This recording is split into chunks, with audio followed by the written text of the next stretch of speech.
Call the city of Broken Arrow council meeting to order. Invocation by Tom Cook. There you are. Bow your heads, please. Lord God, we just give you glory and honor, and we just praise your holy name for this opportunity to be here today. Father God, in James 1:5, your word says that if we seek wisdom, that you will give it to us. So Lord, we just seek that wisdom as we go through this budget. And Lord God, I just personally want to say that you have blessed my life by allowing me to be a part of this team that serves you by serving the public. In Jesus' name we pray. Amen. Amen. Get him on the rotation. That's good. Tom? All right, roll call. Pickle. Here. Green. Ford. Here. Parks. Here. Wimpy. Here. Please stand and join Councilor Pickle for the Pledge of Allegiance. Attention, salute, pledge. I pledge allegiance to the flag of the United States of America and to the republic for which it stands, one nation, under God, indivisible, with liberty and justice for all.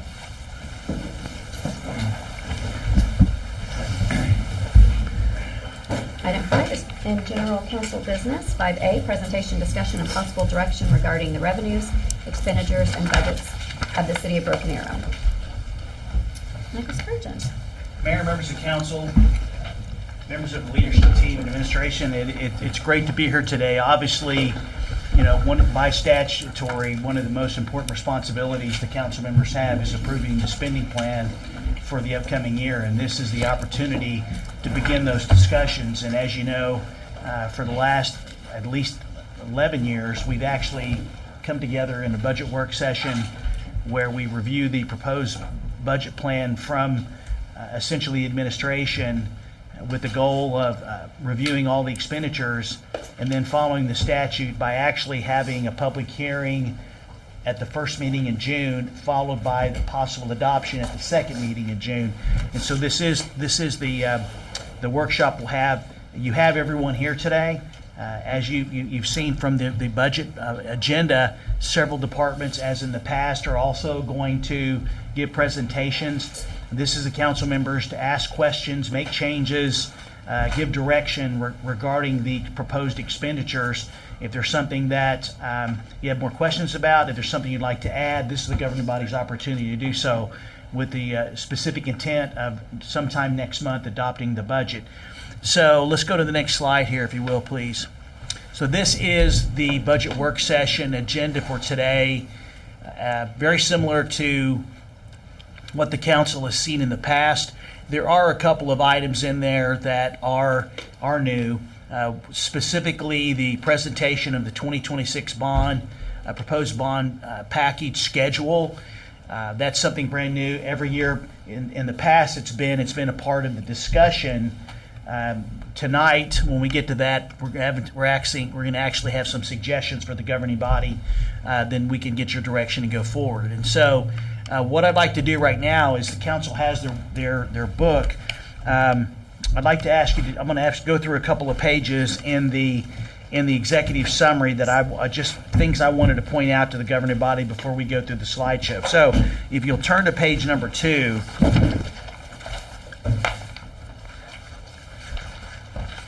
And the council members know this because you approve it every year, but as just a quick reminder, this budget session is not being shown live, but it is being taped.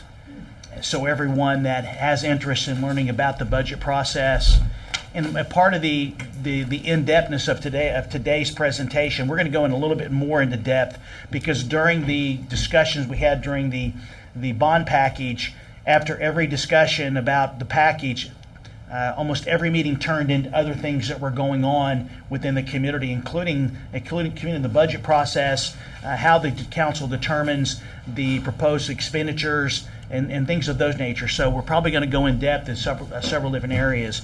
So the first thing I want to mention on page 2 is at the bottom, is that obviously when you have a vision for how to continue to make a great city, you have to have a strategy, and the strategy essentially for the last decade has been to focus our expenditures really around 5 or 6 areas, and they include public safety services, and the community's overall well-being. We know that if you don't have a safe community, it affects, like a pebble in the pond and the ripples, it affects every other aspect of your city. Secondly is economic development focused on growth and prosperity. There is a negative connotation to some people about the word economic development, but economic development isn't just about primary jobs. It's about secondary jobs. It's about quality of life. It's about parks and recreation. It's about safe streets. It's about community development, additional housing, how we move things through the economic development and community development process. Third is innovative municipal government operations. We're blessed to have a leadership team that is constantly looking at better ways of serving the citizens. And I've used this example several times, is that 100 years ago, city councils and administration provided services to the community. They just did a little bit differently than we do today. And as you've seen in this budget, there are some proposals that actually going to even take our community to the next level in terms of the way we serve the citizens. And so always looking at the best way to serve our citizens with the dollars we have is what I challenge the directors with every single year. Number 4 is fiscal sustainability and strategic public investment, including the capital improvement program. I mean, obviously, in a city that has such volatile revenue sources as its primary source, sales tax, I mean, Cindy and her team and myself, Norman, Kenny, we don't just look at 1 year. We look out for multiple years and the decisions we make, because once you make that decision and you lock it in, it becomes perpetual, and you need to look at what that's going to cost down the road. And as we always talk about, trying to be fiscally conservative.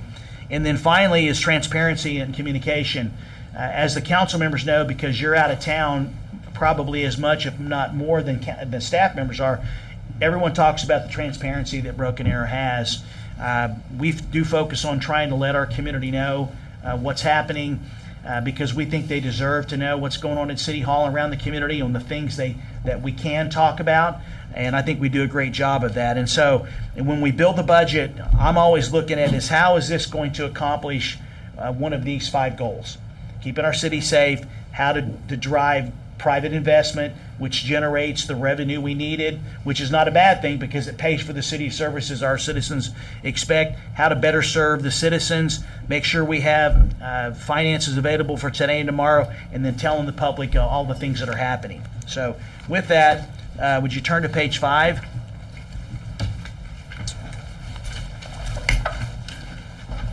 So in the middle of that page, I talk about currently the city has 1,024 authorized positions consisting of 915 full-time, 12 part-time, and 97 seasonal employees. Of these, 726 positions are assigned to the governmental funds, including the police and fire. Personnel costs continue to represent the largest share of our operating budgets, accounting for approximately 68.5% of the general fund, 85.8% of the police sales tax fund, 89.6% of the fire sales tax fund.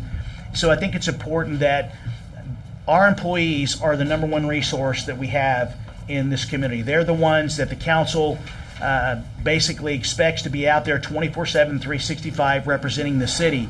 And I'm very proud to say is that the council has been extremely supportive when we needed to add positions to make sure we meet the expectations of our citizens. And so, but I think it's also important for the community to know that there's a cost associated with our budget. I mean, our budget this year is proposed to the council is just over $487 million. That's not all personnel costs. A majority of that is for capital improvements because really under Kenny Schwab and Charlie Bright's leadership, we are driving projects. Not only just in the capital improvement program, but in the utility department as well with Tim Robbins' help, because that's what council said, is that we want these projects, we want them to get them to construction as quickly as possible. And so I'm proud to say is that this budget really is heavily laden towards implementing the projects that the citizens have approved, that council has approved, to make sure that whatever the citizens have approved, that we actually get to construction as quick as we can. So next item is on page 11. So in the first pages like 9, 10, and 11, it talks about the status of different economic development initiatives. What I want to mention to the council, and I brought this up as a result of a comment of Councilor Green a few meetings ago, is when we're looking at developing our community, the Innovation District, all of the basic infrastructure is essentially complete. Norm and I had a meeting with an aerospace prospect yesterday that's very interested in Broken Arrow. We already have one. Obviously, really the two things left to do in the Arrow Forge is a bridge and road connecting Norfolk to Aspen, and then our obligation to put a bridge to the west to the Siegfried property, who we purchased that land from them. The voters approved that, and we're going to hold that until such time as they decide to develop the property to the west. As we look at the areas, the next area that needs to be developed, we started discussions, and I wanted to highlight, we've started visioning Highway 51 area. There is over 1,200 total acres that actually could be developed in our community.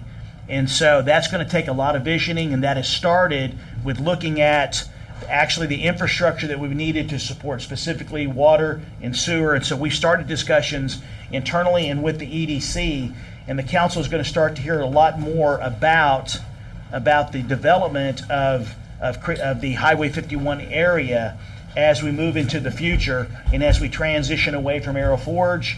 Also, as the amphitheater comes online, the development with the NSUBA, but this area, Highway 51, is going to become very, very important to our community because it is the area that has the potential to bring more manufacturing and industrial, which are the higher paying primary jobs we need to help drive our economy. So on the next page, page 12, also under economic development, I wanted to let the council members know is that we have a great tourism board, and I really think that the decision that they made and the council supported to create the incentive for the film, for the small incentive for the films is and will pay dividends.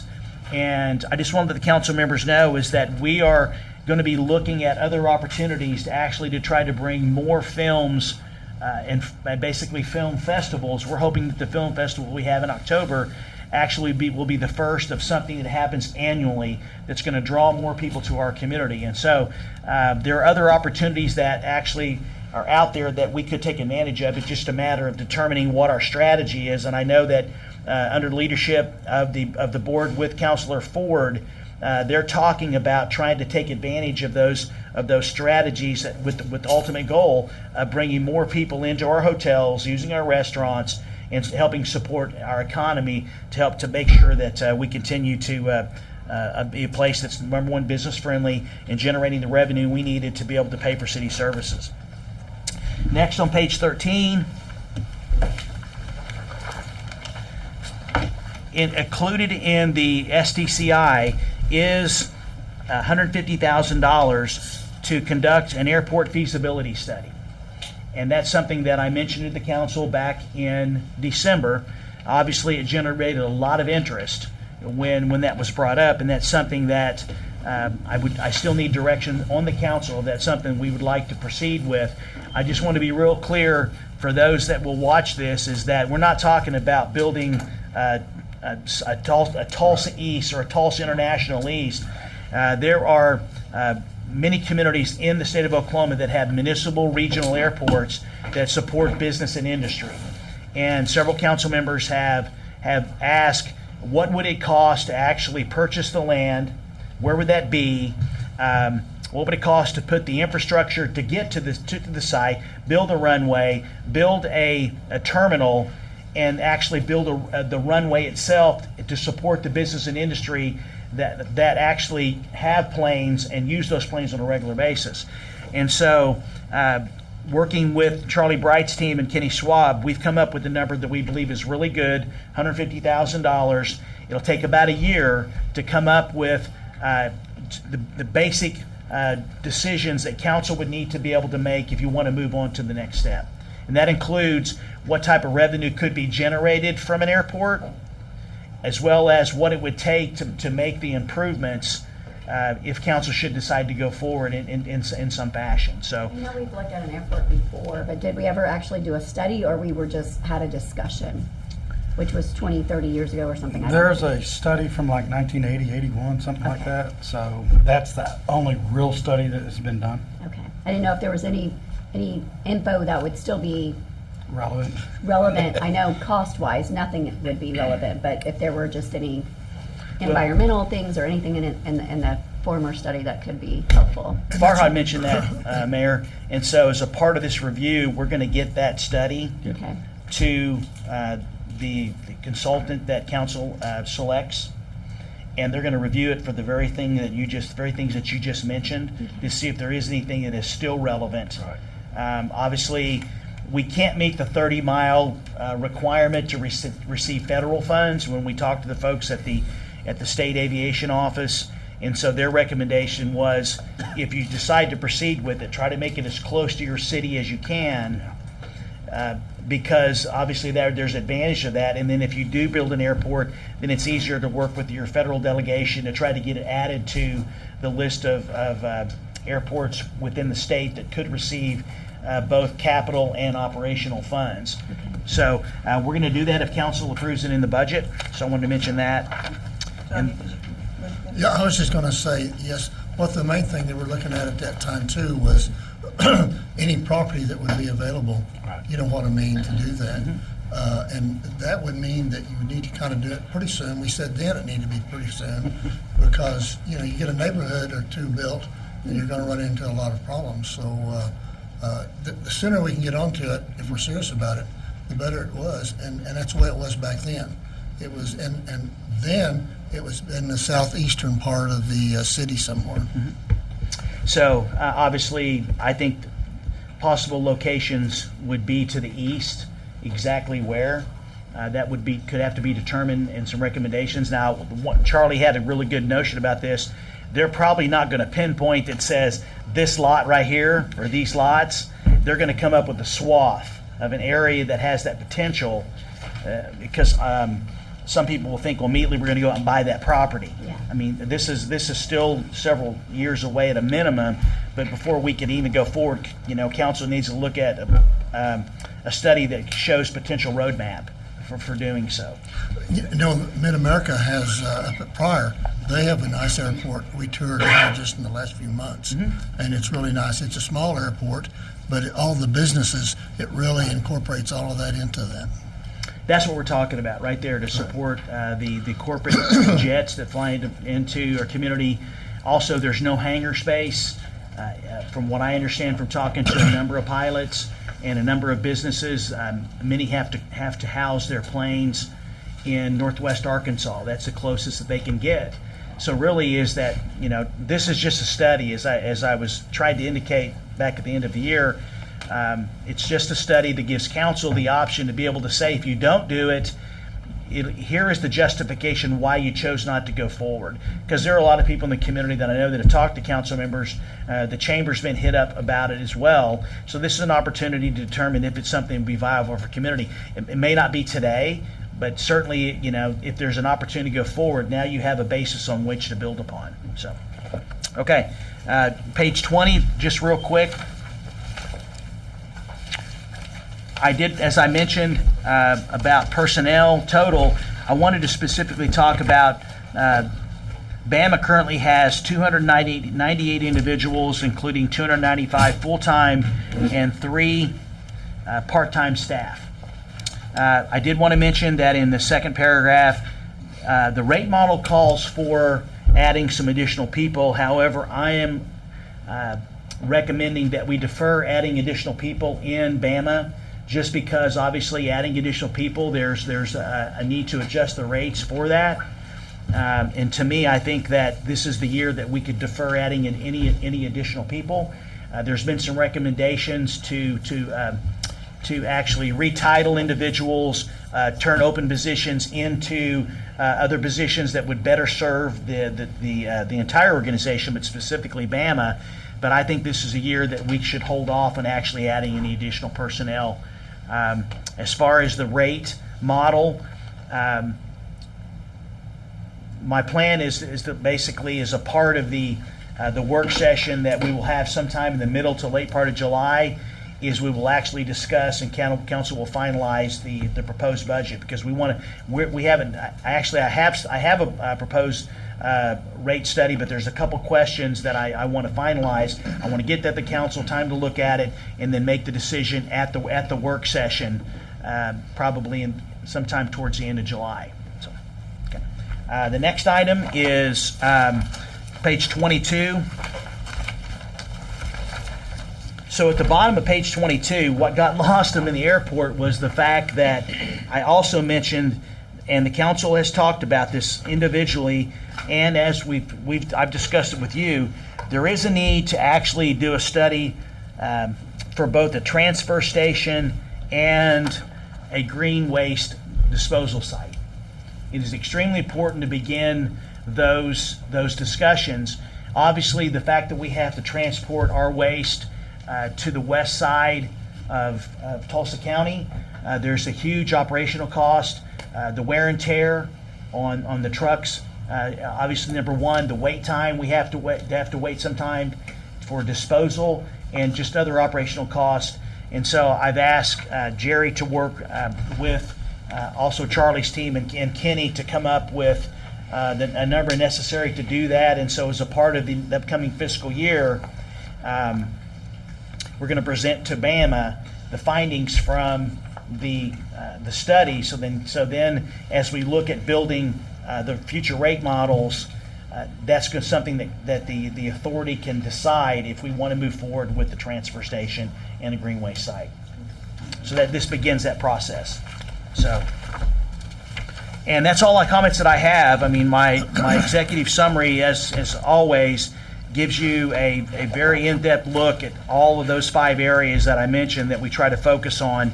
I know I usually get questions from council members after the workshop, after you've had a chance to review it a couple of times. I'll be glad to answer any questions. Otherwise, Mayor, I'd like to move forward with the presentation. Okay.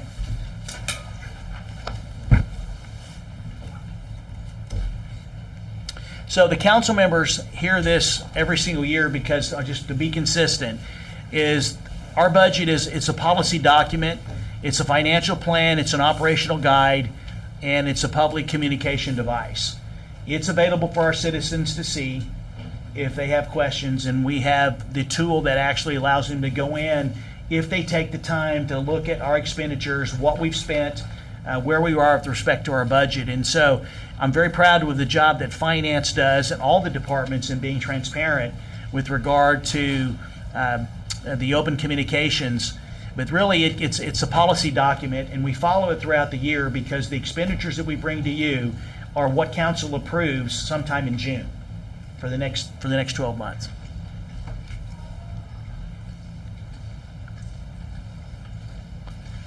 So this is just for full transparency. As I mentioned earlier, that is the state statute language essentially that we have to follow. And as I mentioned, is that we're required to have a public hearing, and from that public hearing, the mayor will call for comments, and we've had some in the past years. And then we have a second meeting to where there's one final call for any discussion, and then council adopts the budget. Okay. The municipal budget serves as a blueprint for the following purposes: review and confirm the priorities of local government, determine our service levels based on those priorities and sustainable resources available, and thoroughly plan our program of work for the implementation within the operations over the fiscal year. So once again, all the departments work within the budgets the council members have approved, and we work to make sure we provide those services that within those 5 areas that we've set as what is our number one areas of responsibility. I talked about those earlier at the beginning in my executive summary of here. Is that, when I look at these every single year, I sit down with Kenny and Norm and I go, does there need to be any adjustment in what the priorities need to be for our community? I think that's very, very important.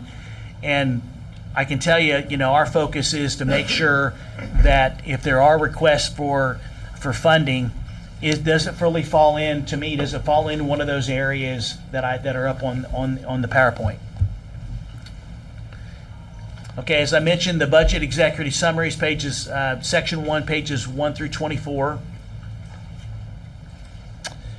Now we'll go into the FY 2027 budget considerations. This is really more for the public than the council members. We operate on a July 1st through June 30th fiscal year, not a January through December. Now, some of our contracts actually are our calendar year, but for the most part, everything works off of a fiscal year cycle. The budget book, which I don't know if this is the thickest one we've had so far, but I can tell you that it does include the executive summary, the proposed revenue and expenditures for each fund, and we have well over 30 funds, proposed department budgets, special funds, proposed expenditures, revenues, and fund balances. The street maintenance plan, just a reminder, is that probably about the dedicated sales tax for street maintenance went into effect, I believe, at the beginning of January around 2017, Tom? Yes, sir. And so since then, the council has said every year as a part of the budget that they want to see how those funds are going to be spent. Now, most years that money is combined with funds from the general obligation bond to actually develop the total program of improvements we're going to make for actually whether it's a street maintenance program or it's a complete reconstruction. But each year the street director, Rocky for many years, and now Tim Wilson, come before and present that to the governing body, and they will do so tonight. Next is the proposed FY 2027 general obligation bond sale. And what I was going to share with you tonight about the proposed bond package is we're not asking for council to make a decision tonight. Tonight, Kenny and Charlie, I didn't see Shannon. Charlie, they're going to present the proposed plan to you and explain the document in itself. It's got various parts to that, and then we're actually going to just walk through it just generally, and then we're going to come back at the work session in July and ask council to actually review it in a little more detail, and give you more time to look at it, because obviously there are 91 projects that have to be programmed in, keeping in mind that really what matters is the first 2 or 3 years. And then adjustments can be made based on the circumstances of that year. But the reason I want to hold off is, number one, to give council more time, and secondly is with the state law with regard to the homestead and the actual limiting of reducing the percentage from 5 to 3 and then 3 to 1 for whichever category you fall into. I believe that law is going to extend out the sell. And I'm not clear yet whether that could be from 10 years to 12 or 10 to 14 years, because we're not going to, my recommendation, I know the council will support this, we're not going to change the rate to capture the funds we're not getting from the loss in the homestead, because then that's a bait and switch to our citizens. And so we'll have to extend out the actual number of years of sale, and we'll explain that to the community. What that means for 2036 is that there will be an opportunity for council at the time to go back to the community. It will just be a smaller sale because you still have several years left in the 2026 bond. So I want to be able to come and say, okay, I know for now that it is this many years beyond 10, and then that way Kenny's team can actually program that out. They've looked at it tentatively, but I want to make sure I know exactly what it is. Now, I will say that if the actual assessed value of your community comes in higher than we projected, then maybe it is less than if it turns out to be hypothetically 14 years, because as you know, we sold 10 years and 8. And so there is a possibility, if in fact the assessed value of our community continues to grow beyond what was projected, then maybe we would be able to sell it sooner and then get closer to that 10 years. So, and then obviously this is something that's very important, and that is the Oklahoma Water Resources Loan Program. Council, since I've been here, has been very diligent in supporting staff's request to go and borrow money from Oklahoma Water Resources because it's the best source of funding for us, and it pays for major capital improvements. And we always talk about it every year because every year we've looked at somewhere between $20 and $30 million. And so that's why I think it's important to talk about it. And then the manual of fees, there are some suggestions we're going to have this evening, which Cindy's going to share with you. But then obviously, we're not going to ask for adoption tonight. We won't ask for an adoption, of especially the rates until after we've had the further discussion at the work session, and we have the actual final impact on what it would be for implementation of the utility rates in the fall of if council approves anything in the fall of this year. So the 4 key budget principles that we focus on is estimate revenues and expenditures conservatively, ensure all funds balance, include built-in contingencies for unexpected, building up of fund reserves, and focus on long-term financial sustainability. I mean, obviously, my biggest concern every single year is we live in a state where we're susceptible to natural forces that are beyond our control. And so having the reserves to weather, no pun intended, a storm is extremely important. Now, some individuals and entities look at those fund balances and see those as important to accomplish their end. Okay, I look at it is that cities are perpetual. We're not a destination. We're not like a train ride that's going from Oklahoma City to Fort Worth. Okay, we don't stop. People get on sometimes and people get off. But the reality is that we have to look perpetually at how we fund municipal government, and that's why I always like to mention is the contingencies that we have in all of our funds to be able to address anything that's extraordinary or unexpected throughout the year. So FY27 municipal budget. As I mentioned earlier, the basis for the recommendation is council's goal of providing great services to our community, address our increasing demands for public infrastructure and public services as a part of a growing community, and maintain Broken Arrow's high quality of life. I mean, that's trying to keep it as real as simple as possible. I love showing this slide. We added it several years ago. Is the current tax rate in Tulsa County is 8.417, and the details are below. And you can see the breakdown. In Wagner County, it's 9.6. And I wanted to mention that there's a difference. If you look at the bottom of the slide where Tulsa County is 0.367, and Wagner County is in parentheses is 1.55. And of that 1.55, 8/10 of it is a temporary sales tax that they use for several different items within their county, and I believe the quarter or half a cent, I can't remember what it was, to help fund the judgment versus the property taxes for the sheriff's lawsuit. And so that's what makes up their 1.55. And obviously, I bring that up because that was a major deterrent in Proposition number 8, especially because the decision to actually use sales tax versus property taxes, that played into the fact that being over 10%, that's just a benchmark that a lot of folks, all of us, and council and administration as well, had concerns about. So that's the breakdown for the different counties for the current sales tax rate. Budget challenges, sales tax, it continues to trend flat basically. This year we started off the fiscal year. We had several months where it was basically there was no increase. We had at least one month that it was actually below, but fortunately the last 3 or 4 months we've actually seen nice increases in the sales tax as well as the use tax.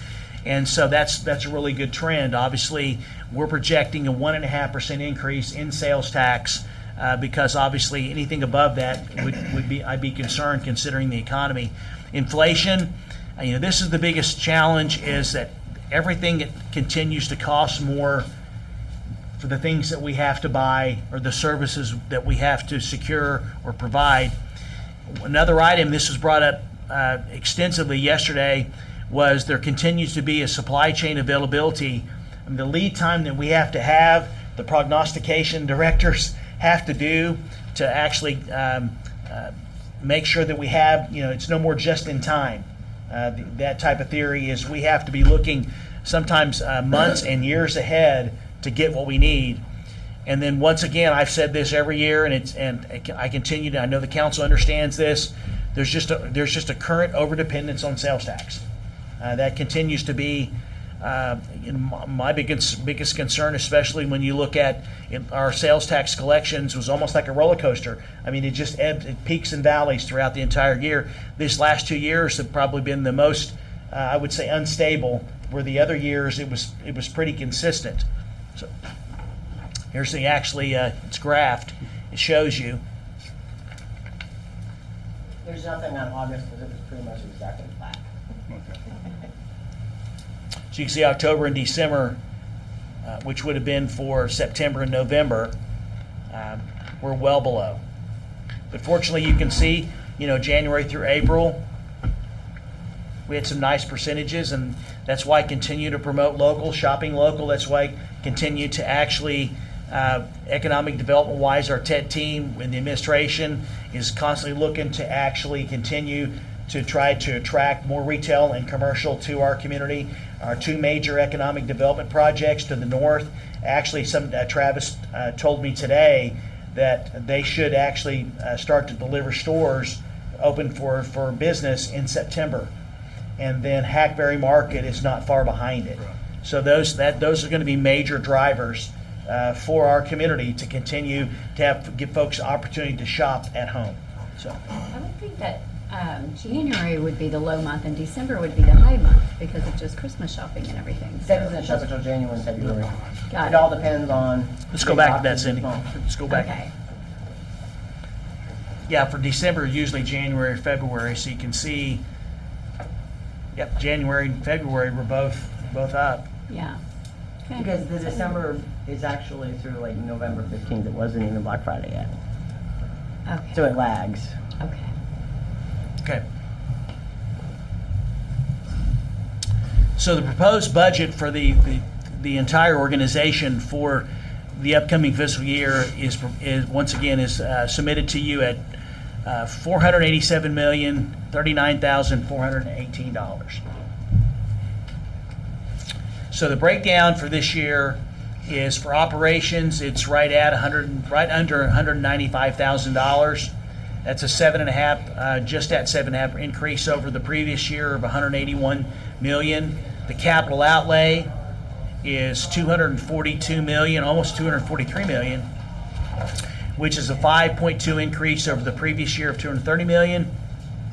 Debt service, which is a culmination, and I'll let Cindy explain it, but it's a culmination of multiple debt services. So just want you to talk a little bit about what they consist of. The general obligation bonds. It's OWRB loans. Also, it's the Hackberry loan that we took that even though the TIF sales tax is paying that loan, it's still a debt service to us. We also have the amphitheater loan. That's all coming into place because the capital interest is gone. So that's why it's up so high this year. So that's the proposed budget for the organization is just over $487 million. As I mentioned earlier, total workforce of 1,024, 915 full-time employees, and seasonal, 109.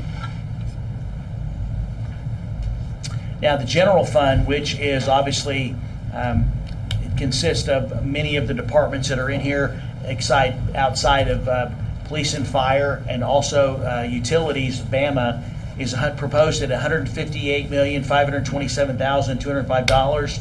This includes expenditures, the transfers out, our ending fund balance, and current budget right now, in this fiscal year as we're wrapping up, is $153,662,215. What's being proposed to the governing body is an overall increase of just 3.17%. Total revenues for FY 2027, including the transfers, $124 million. FY 2027 revenue sources combined are 2.51 over last year's budget. Once again, as I mentioned just a few minutes ago, we're projecting sales tax at 1.5% of the estimated actuals and other revenues based on historical data and the current environment. Remember, when we receive our revenues under the decision the public made in November of 2015, when we repurposed the sales tax for the vision, is said that essentially 68% of all revenues that are eligible go to public safety. So when we talk about transfers in, transfers out, 1% of the sales tax is utilities, and that's transferred back to the general fund. And then once Cindy knows what all the funds are, then she has to make the appropriate transfers to ensure that the police fund and the fire fund get their a little over 30% for fire and a little over 36% for the police. And we do that monthly, but then in December and June, we do what's called a true-up, is in case there is any additional revenues up there. So we make sure it's fair. Yeah, and actually in the executive summary, early in the summary, it talks about basically the anticipated fund balances in each of the police and fire funds.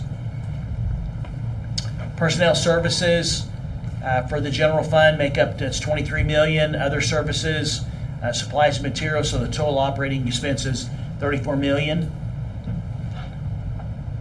Here, and why don't you explain the transfers out, if you will, Cindy? The transferred out is the BAMA 1% sales tax. The Beta, both general fund and BAMA transfers $600,000 into economic development. And the police is the 36.7, and the fire is the 30.7. So the total transfers are $89,800,000. So our total expenditures are about $124 million. So the general fund operating expenses, so I listed here for council, these are the pages of all of the departments that are in the general fund, from the city attorney, human resources, IT, the city manager, community development, finance, general government, city clerk, municipal court, street and stormwater, and the parks. And if you don't let me make one comment, in the general government, that's one of the larger departments. I mean, it's around $2 million because that's where we pay our some of the insurances for property. It's also our workman's comp. That's where our transfer comes from. So it's just between those two, that's $1 million. So I didn't know if the council members had any questions now or between, obviously, June 1st about any of the departments and what's being proposed for them.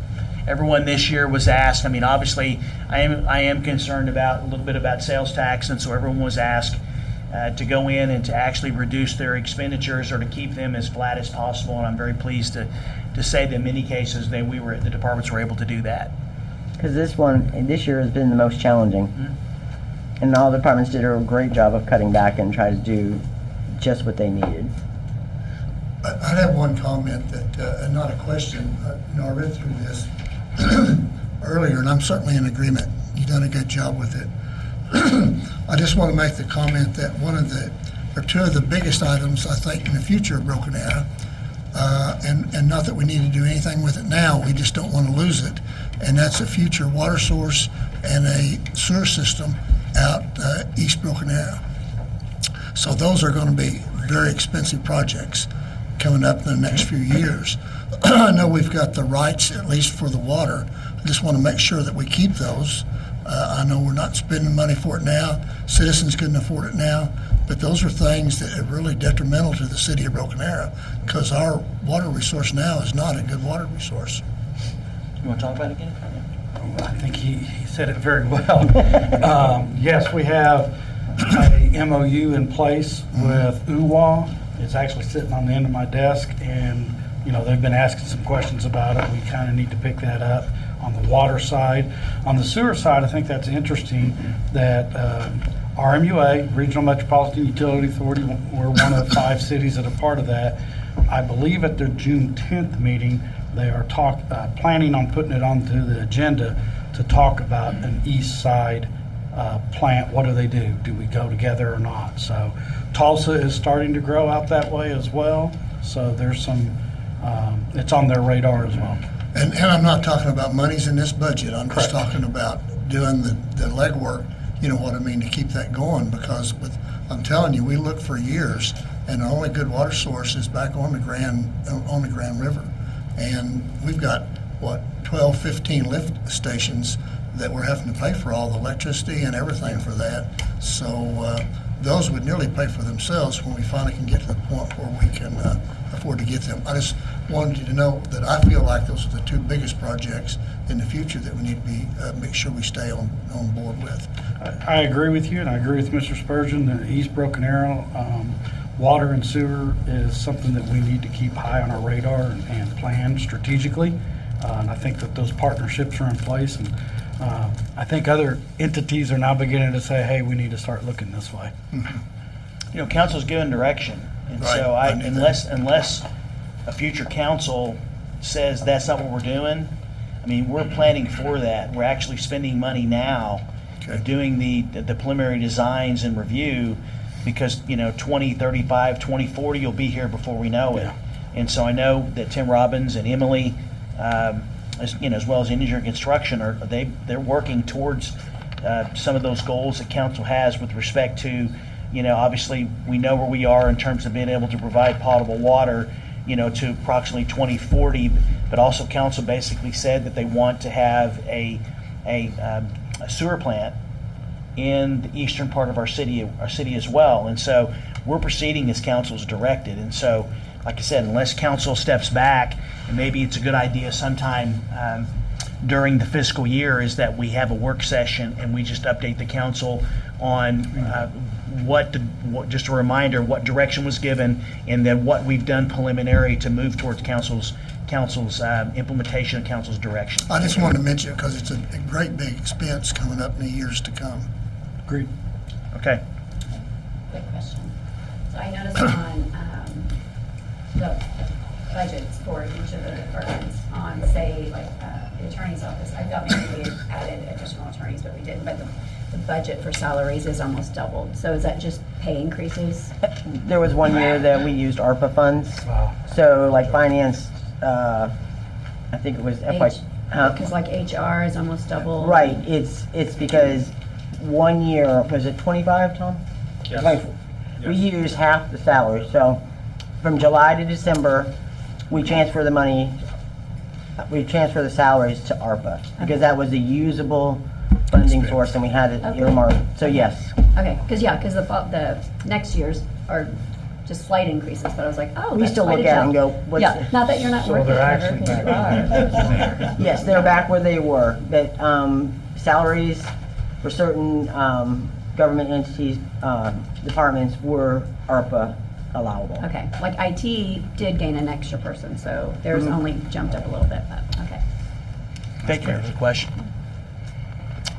Okay, several years ago, the council members approved the creation of a vehicle replacement fund, and I want to share with you, because obviously the cost of vehicles before it was being taken out of the SDCI, or for police and fire, a portion was out of their funds. And so the estimated revenue for the vehicle replacement fund for this year, for the upcoming year, is $2.5 million. Funds limited in use for citywide vehicle purchase program. So I want to show you this is what is being proposed.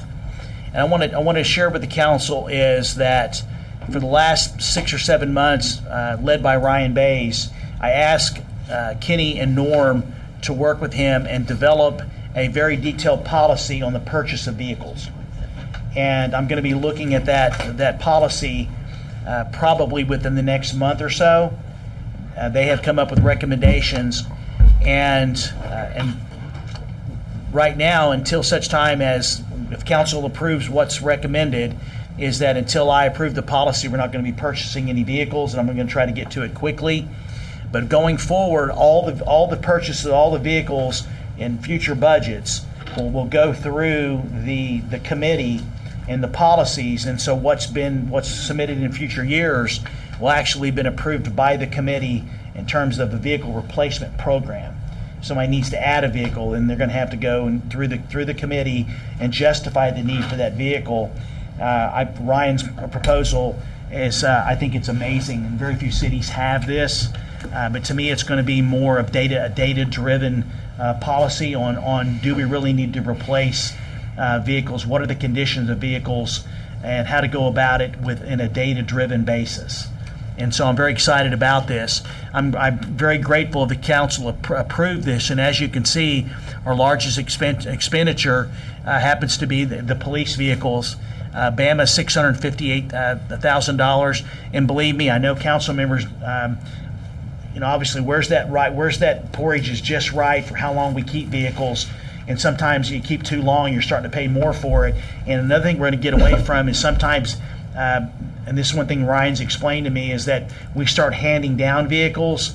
Those vehicles we're handing down actually can cost more to maintain them than actually the replacement. And so we got to find the right is this vehicle worth salvaging? And so, but this is what we're planning to spend that money on for a year. First, who's on that committee? Who makes up that committee? Actually, it'll be led by Kenny Schwab, and then it'll be Brian Bays, and then a number of directors. Yeah. So what they'll do is this: I'm going to look at this for this fiscal year, and then they will meet every December. Every December for the upcoming fiscal year, they will meet. Everyone will have to submit their vehicle requests to them, and then they'll probably take a month or so to go through those requests, and then as we build the budget for future fiscal years, it'll be built on the vehicles that the committee has recommended to the city manager to be submitted into the budget itself for council consideration. So I mean, questions council could ask in the future, if there are vehicles, I mean, I would hope that you'd ask, well, are these vehicles been approved by the committee? And I'd be glad to share. In fact, I had every intentions, once the internal policy, I was going to share that with the council members, so you'll know what criteria we'll be using for those vehicles, because then you'll know exactly how long we're going to be planning to keep vehicles, and just exactly what criteria we're going to be following as an organization. So Sales Tax Capital Improvement Fund, STCI. Once again, this is a 0.5% of the 3.55 of the city sales tax. It will generate $10,700,000. The total revenue and other sources estimated at $41 million, which includes the potential loan for the new municipal administration building. And so I was going to send a notice to council later this week, early next week, that I'm going to ask the subcommittee of the new municipal services building to meet with Charlie and Emily probably early June to go over where we are on the design, and then as a part of the work session present to the full council exactly where we are with the actual layout of the building, to see everything, because we're going to be reaching that point where we need to turn the architect loose to finalize the design, so then we can still meet the target of getting out to bid early next year. So for Councilors Green and Ford, we're going to need a little bit of your time, probably about 2 hours, I would think, to go through this, because you're actually going to look at the renderings, the floor plans, the floor layouts for both floors, the parking lots, and get your intake. And so we can make those adjustments. We met today for quite a bit to actually look at that, to finalize what we want to present to the committee, get your input, and then we'll present to the full council. So Cindy did include that potential loan amount in the STCI. Some of the highlights we heard a lot about. I mentioned this. It's a small amount, but we get constant complaints about the downtown sound system. And so I asked Charlie Bright last year, and it's taken a lot of research, and he's still got a lot of work to do, is to actually to replace and or upgrade the sound system because of the challenges. And what has happened is we have a longer street now. It's not just the Rose District Plaza. We have commerce basically up and down from north and south. So that's something I'd like to propose. Municipal Services Building is right now the per square foot. We're looking at about $512 to $13 a square foot is what it's going to cost. Right now, I think Nabholz is going to do a great job of value engineering the project. We're over that right now, so we've got some recommendations suggestions, I should say, to actually lower that total cost. Bass Pro parking lot, that's our responsibility. And as I mentioned early, airport feasibility study is $150,000. And actually, I'm going to have either Curtis or Norm explain the agenda meeting software that we're recommending that we need. So, Thanks. The agenda meeting software that we're currently using is old and we've had some issues with it, as you know, Councilor Clark. So we're looking at doing an RFP for an agenda management software system. This system will basically replace Legistar that we're using now. Could be the same, we don't know. But in addition to agenda management and having a vote-cast system, this program that we're looking at will also encompass all the video. And this is where Aaron and Michael's team come in to play in terms of just looking overall at camera quality. And we're looking at doing this, and one of the systems that we're actually reviewing has the cameras where they can be pulled out of council and moved to the new building. So it's not like we would spend a lot of money on a new system with the video and everything, and then have to turn right around and do it again for our new MSA building. So that's something we're looking at, and hopefully, if it gets approved, we'll go out for RFP sometime this summer. thanks, Curtis. Yes, sir.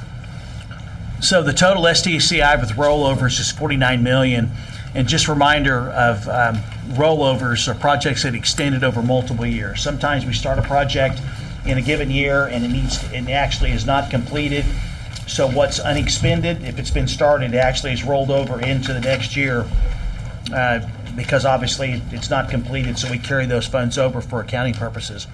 And the full list, we can go to that if council would like to. The full list of what's being proposed is in section 4, pages 10 through 15.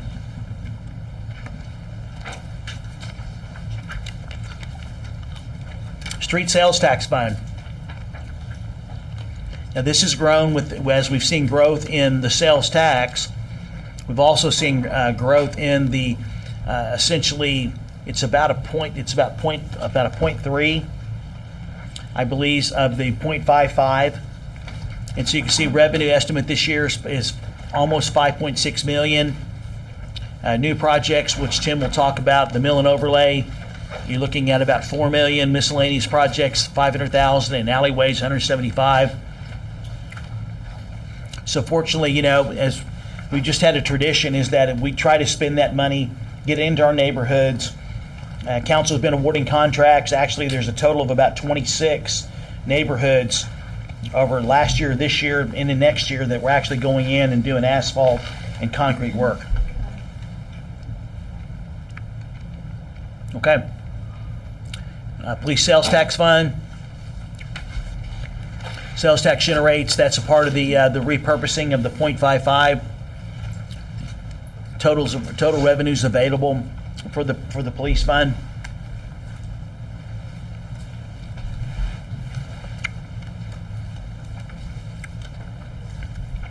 It's a breakdown of the police sales tax fund.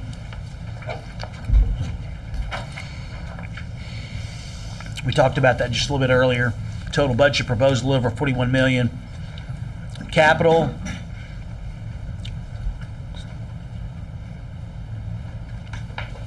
Okay, Sydney. This is all in the executive summary. Revenues, essentially the same for total revenues of 37 million. And just for your information, like others, is interest, it is grants, etc.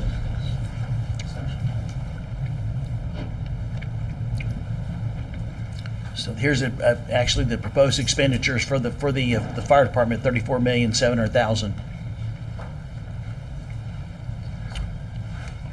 At this time, Mayor, do you want to take a quick break, or we can go into the departments that are going to give a presentation on their budgets?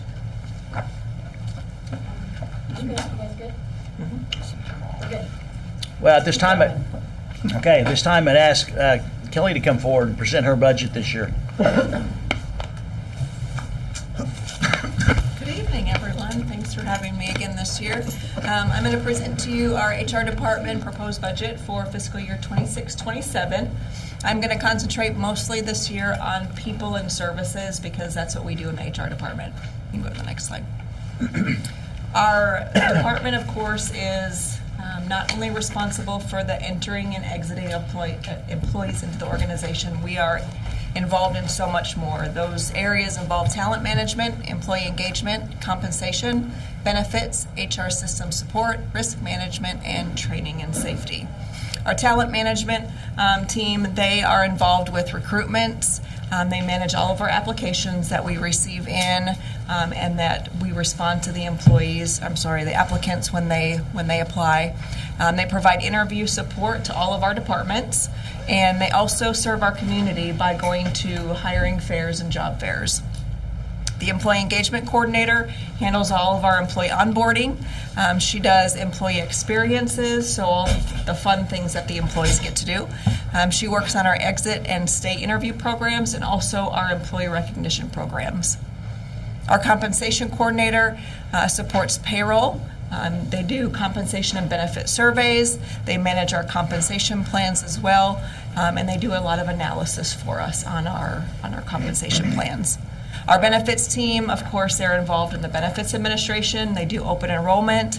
They are involved with our leave administration, and they are involved in our wellness initiatives for our employees as well.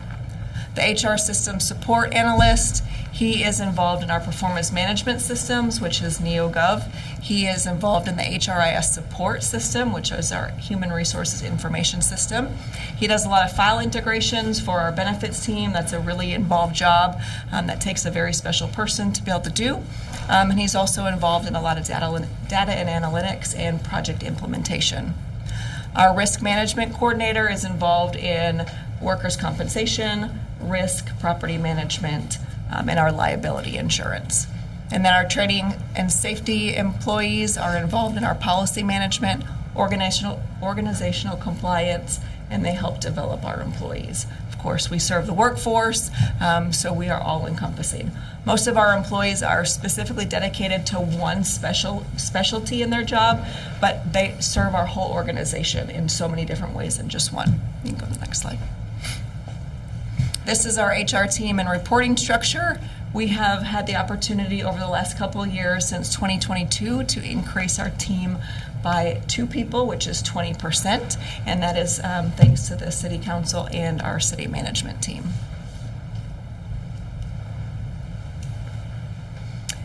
Our HR department budget is very invigorating. Again, I'm going to concentrate more on the people and the services that we provide. Our budget is pretty much flat this year. We have 66% of our budget that is dedicated to salary and benefits, and the remainder of our budget is broken down into training and development for our employees. That's not only for our HR internal employees, it's for the whole city, because we do budget for the employees, whether it be safety, training and development for the employees and the managers as well. And then our systems, which is the human resources information system and our employees enterprise software, that's 13%, and then our recruitments and onboarding, which does cost quite a bit of money, which is 12% of our budget. And if you guys have any questions as we go along, I'd be happy to answer them. Our strategic priorities for our department are always, just like Mr. Spurgeon said, it's to increase the services that we provide.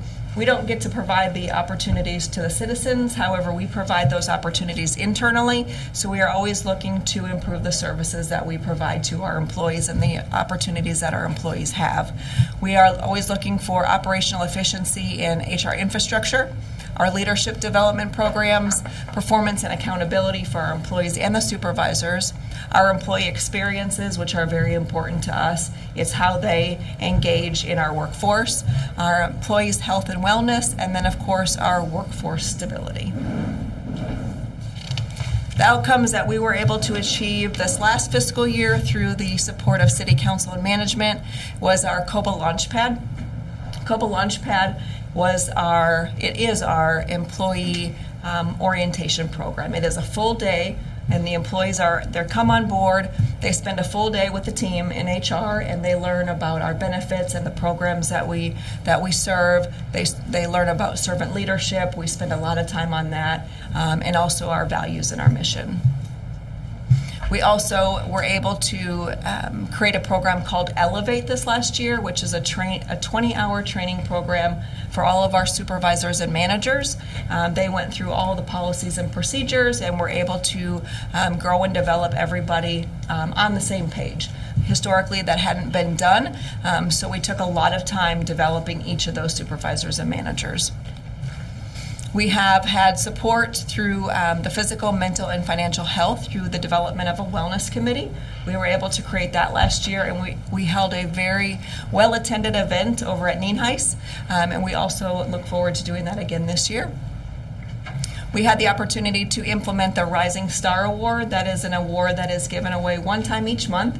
It started with one employee, and then the following month, they were required to submit a nomination from a person in a different department, somebody that they interacted with on a daily basis or routine basis.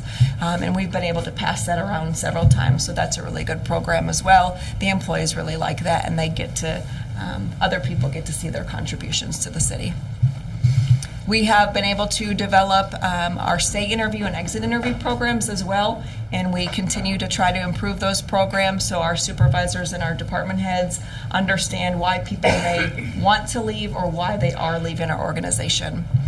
And then, of course, we get the opportunity to change our benefit programs each year. We have the opportunity to review them all on a routine basis, ensure that we're providing the best and most affordable benefits for our employees and the city. This is a very exciting slide for me. Mr. Spurgeon kind of covered this a little bit this morning. I think that this slide really gives way to who wants to come and work for the city of Broken Arrow. We had almost 8,000 applicants this last year, from April of 25 to April of 2026, which is over 231,000 job hits on our governmental job page site, which is astounding to me. That's very, very exciting. We were able to hire 137 new full-time employees. That also includes a couple of part-time employees in there. 95 seasonal employees. We had 86 promotions that we held throughout the last year as well, and then 18 rehires. Our workforce today consists of 2% executive, 60% general employees, which are non-uniform, and then 18% police and 20% fire. And then I always like to show our generations in the workforce because it shows how many different employees, I would call them employee cohorts, that we get to interact with on a daily basis. Again, that's the total breakdown, and it goes all the way from Gen Z to the silent generation. So that's very exciting. I was wondering who that one was. Well, we established it this morning. Our success is measured by the city's ability to deliver the employee services to the citizens. We do like to have fun in HR. We do have a weekly meeting each week, and we had the opportunity one time last year to discuss the servant leadership, and we like to give ourselves different sayings every once in a while. Last time I gave you a presentation, I was able to provide you our HR Pledge of Civility that we learned at the WIMAGE conference. And this year I'm going to leave you with, we are the people who serve the people who serve the people. We don't directly get to interact with the citizens. However, we have the opportunity to interact with all the employees, and this is my team. So thank you. Very good. Any questions? Any questions? Yeah. Thank you. Thanks, Kelly. Next up, Rocky, Community Development. Good evening, Madam Mayor, members of council, thank you. Community development is not as fun as HR, so don't expect anything like that. So I'm going to give you a brief overview of our department. We provide one-stop support for residential and commercial developments.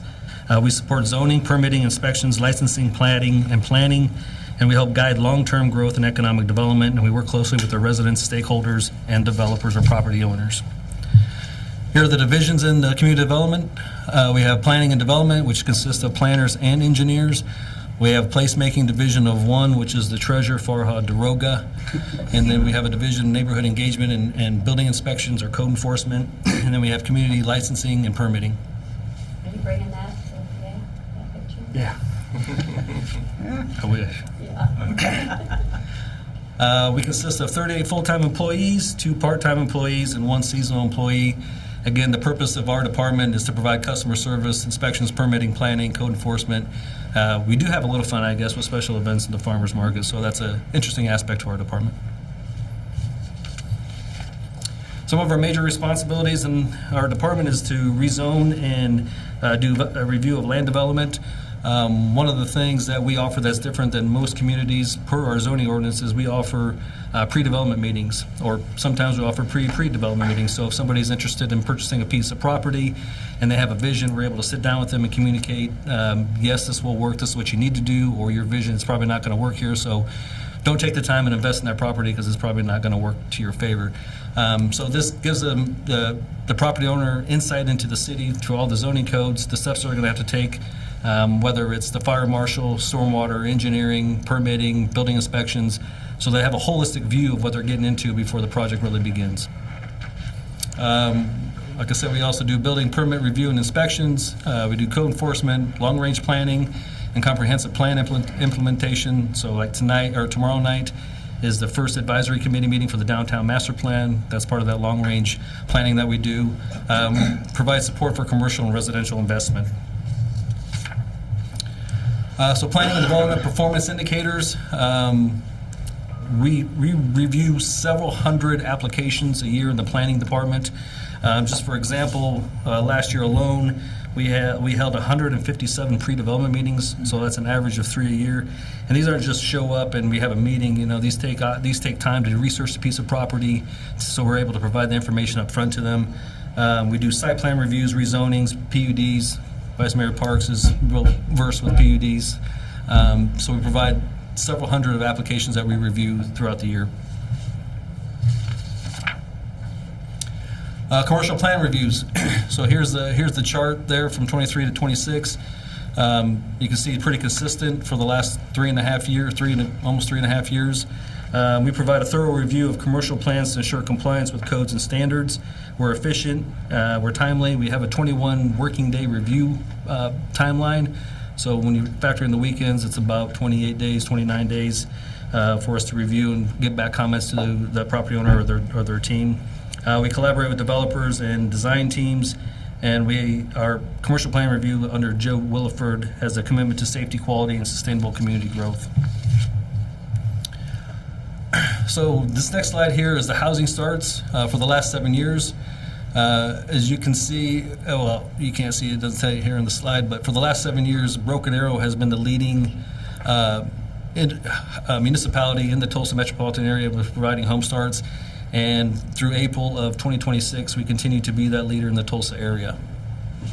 So each of these housing starts has several permits that are associated with them. So I'll talk about the permits in a minute, but those include mechanical, plumbing, engineering, building, things along those lines. What's the difference between the yellow and blue? I just decided to throw in some yellow and blue. That's like really strategic. I could have done it every other one, but. If you go back, We'll switch it. You do yours, you can do the other one. So as I mentioned, here are the permits processed between 22 and 2025. Don't let 2022 scare you. That was the last quarter of 2022 is when we began InterGov, which we began to capture that information. And so I want to give you some information based on these permits. In 2022, those 3,000 permits had a project valuation of $758 million. In 2023, they had a valuation of $6.2 billion. In 2024, that's $5.2 billion, and in 2025, $3.6 billion worth of valuation in projects.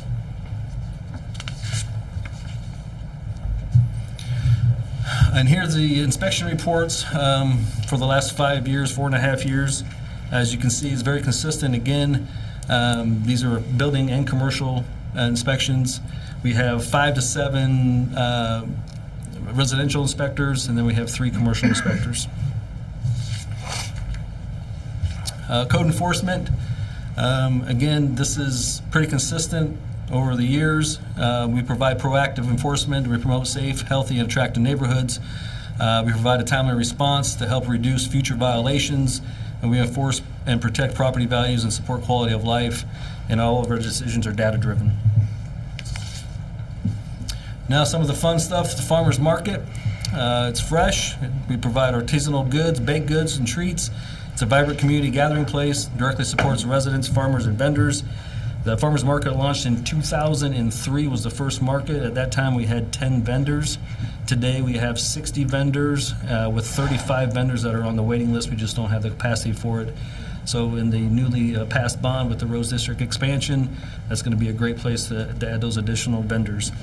Our farmer's market is April to October on Saturdays from 8 to noon and Tuesdays from 4 to 8. And then during the winter, November to December on Tuesdays again from 4 to 8. Special events. Special events create a community identity. We preserve traditions. We promote quality of life. We support about 40 primary events every year for special events. And even though Broken Arrow is a growing community, we want to keep that small town feel, and this is the way to keep that sense of unity and community within our own community. That's all I got. Good, thank you. Good job. Any questions for Rocky? You know, I compliment the city's, department. Just yesterday, I was visiting with a person running for state office, and about how many homes are being built out within our fence line that are not in the city of Broken Arrow. And I said, used to we would annex those lands, but now you and the government have stopped us from doing that. So we've got houses that are built not to city of Broken Arrow standards, and those people are already calling me because they're flooding. I said, you're talking to the wrong person. You know what I mean? They weren't part of that development. No, that's not the city of Broken Arrow. They chose to do that, and they don't make room for the flooding and everything. So there's a lot of houses being built in our fence line that are not in the city of Broken Arrow. But I appreciate everything you guys do. You're well known throughout the state how good a job Broken Arrow is. I'll say some of those houses have been inspected by City of Broken Arrow inspectors. Coweta, Wagner County, for example, sometimes they don't have the staff. There's turnover, and we have an agreement in place where we can supply them supplemental inspection services. So those few houses that they do inspect, they are inspected to Broken Arrow Do you get standards. to look at the flooding area or the drainage area when they're developed? The No, we subdivisions don't. developed? No, not during the development process, no. Okay. Just the building, not the site. Yeah, Just a comment. I mean, you do a great job. thank you.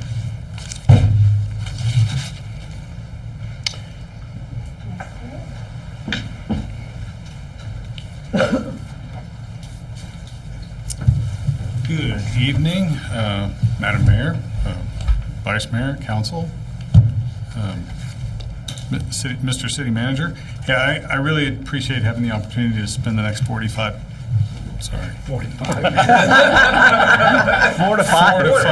with you, to go over some of the things that we're doing in solid waste.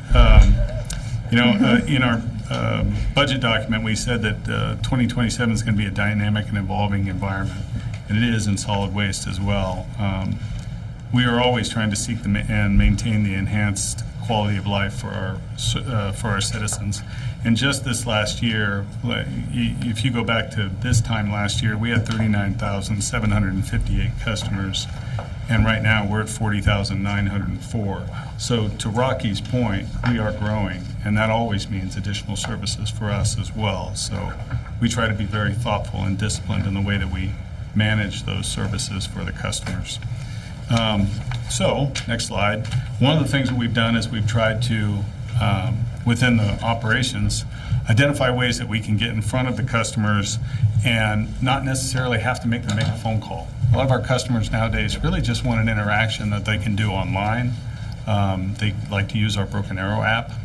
And so we've given them the opportunity to do things like that. We've done this with the landfill passes, which delivers a QR code now. Instead of them having to come to the office, they can just do this online. Our IT and GIS departments are fabulous and have helped us with a lot of these projects. We have also done this with bulky goods, so they can call and schedule their bulkies. Online, they can do it as well. And we are now looking at a couple of new projects this fiscal year that will include vouchers for the Met, which have traditionally not been managed very well, but they weren't managed by us. So we are going to be looking to partner with them to help them do what we do with this product and do it with the Met as well to try to save us some money. All of these things cost our ratepayers money, so what we try to do is resolve that by managing them well. We're also looking at an AI-powered phone agent, similar to what we used in the GeoBond, that would allow our customers to call at 2 o'clock in the morning on Saturday with a question about what goes in the recycling bin, and they could get an answer. Just in enhancing some of these services has gone from having emails or voicemails, should I say, that are about 20 to 25 every morning when we come to work, down to less than 3. So customers don't necessarily have to call anymore just to be able to get service. And those who want to call, we're trying to provide them services as well. So, and a lot of our customer service enhancement had to do with things that we brought to council that you were able to give us. Additional staffing never has been an issue for us. Really, for us, it's been about making sure that our 40,000 plus customers have the adequate staffing for what we're doing. So with Kenny's help, with approval from the authority and from support, we've been able to reassess our positions and change things around so that we can get our services in line with what's going on in the region. We've got the appropriate number of people doing the job. One of the things that we're looking at this coming 1st of July is to change the way we provide services. Continually, we've allowed for the public, the 40,000 customers, to change their service day based on our need. And that's not in line with the way that a solid waste operation works. Solid waste operations normally have a set service day, and that's your service day. So what we're proposing to do as of July 1 is change that so that our Monday through Thursday service days are our Monday through Thursday service days. The only time that we would rotate our schedule would be on Thanksgiving, Christmas, New Year's, and 4th of July, and that's only because it's in a contract with TRT that we don't deliver material to them. Later dates, we might actually go to a place where we negotiate that out so that we're able to run. But what would happen is 4th of July this year is on a Saturday. Christmas and New Year's are both Fridays. The customers won't see any shifting of service. There will be no changes. Thanksgiving will always be on a Thursday, so Thursday will always be on a Friday. This is in line with the same industry standards that everyone else uses, the City of Tulsa's provider uses, and it also takes that question about whether or not a holiday is actually one that we celebrate. Our customers, our phone calls for customer service go up about 90% the day after we shift service because everybody doesn't know what day it is. So this is going to give us the opportunity to affect every one of our customers in a different way. So we have also done some things with the technology to help us continue to do audits within the service that we provide. And we've been doing an audit every year for years. Every year I've been there, we do an audit. We might do 2 in a year, depending on what the service provision actually tells us is going on. And this last year, we were able to find $36,000 worth of revenue simply by using some tools that IT and GIS was able to give us. Every year we should be doing this because it's not our money, it belongs to the ratepayers. So we're always looking to try to save that money. So here's a couple other things. We, this last fiscal year, started imposing a coaching schedule for our supervisory staff. When I first got there, one of the things I did with all my teams was I would coach them. They would come into my office, they'd get once a month coachings where they would sit down with me. We would talk about the things that were on the radar, things that I was afraid were going to be tap the diamond moments or things that would blow up in my face that I wanted to make sure weren't going to blow up in everyone's face. They see all of it, I only see a piece. This gives them the opportunity to tell me those things in a closed room where they can talk to me freely. And then I seek to find out what they need. Do you need additional tools? Do you need training? Are you looking for something that we haven't provided to you? And so I did that for the first couple of years. What I was doing was I was exampling what it was I was expecting them to do. And so after 2 years, we developed a coaching schedule for them. And now, because we have repurposed some of the staff and moved positions around, I have an adequate amount of supervision so that my staff is not more than 15 to 1 on supervisory. So they can actually go out and do coaching sessions with their staff every month. They can do route observations the way they were designed to do, the way they should be done. And they can also, with the addition of our safety and training person that we brought on last year, we're able to do tailgates and training safety training programs that we've never been able to do before. And now each month I get a report from each one of my staff telling me how they were able to talk to their staff, what they were looking at. And this has been some of the things that have been helping us move our needle.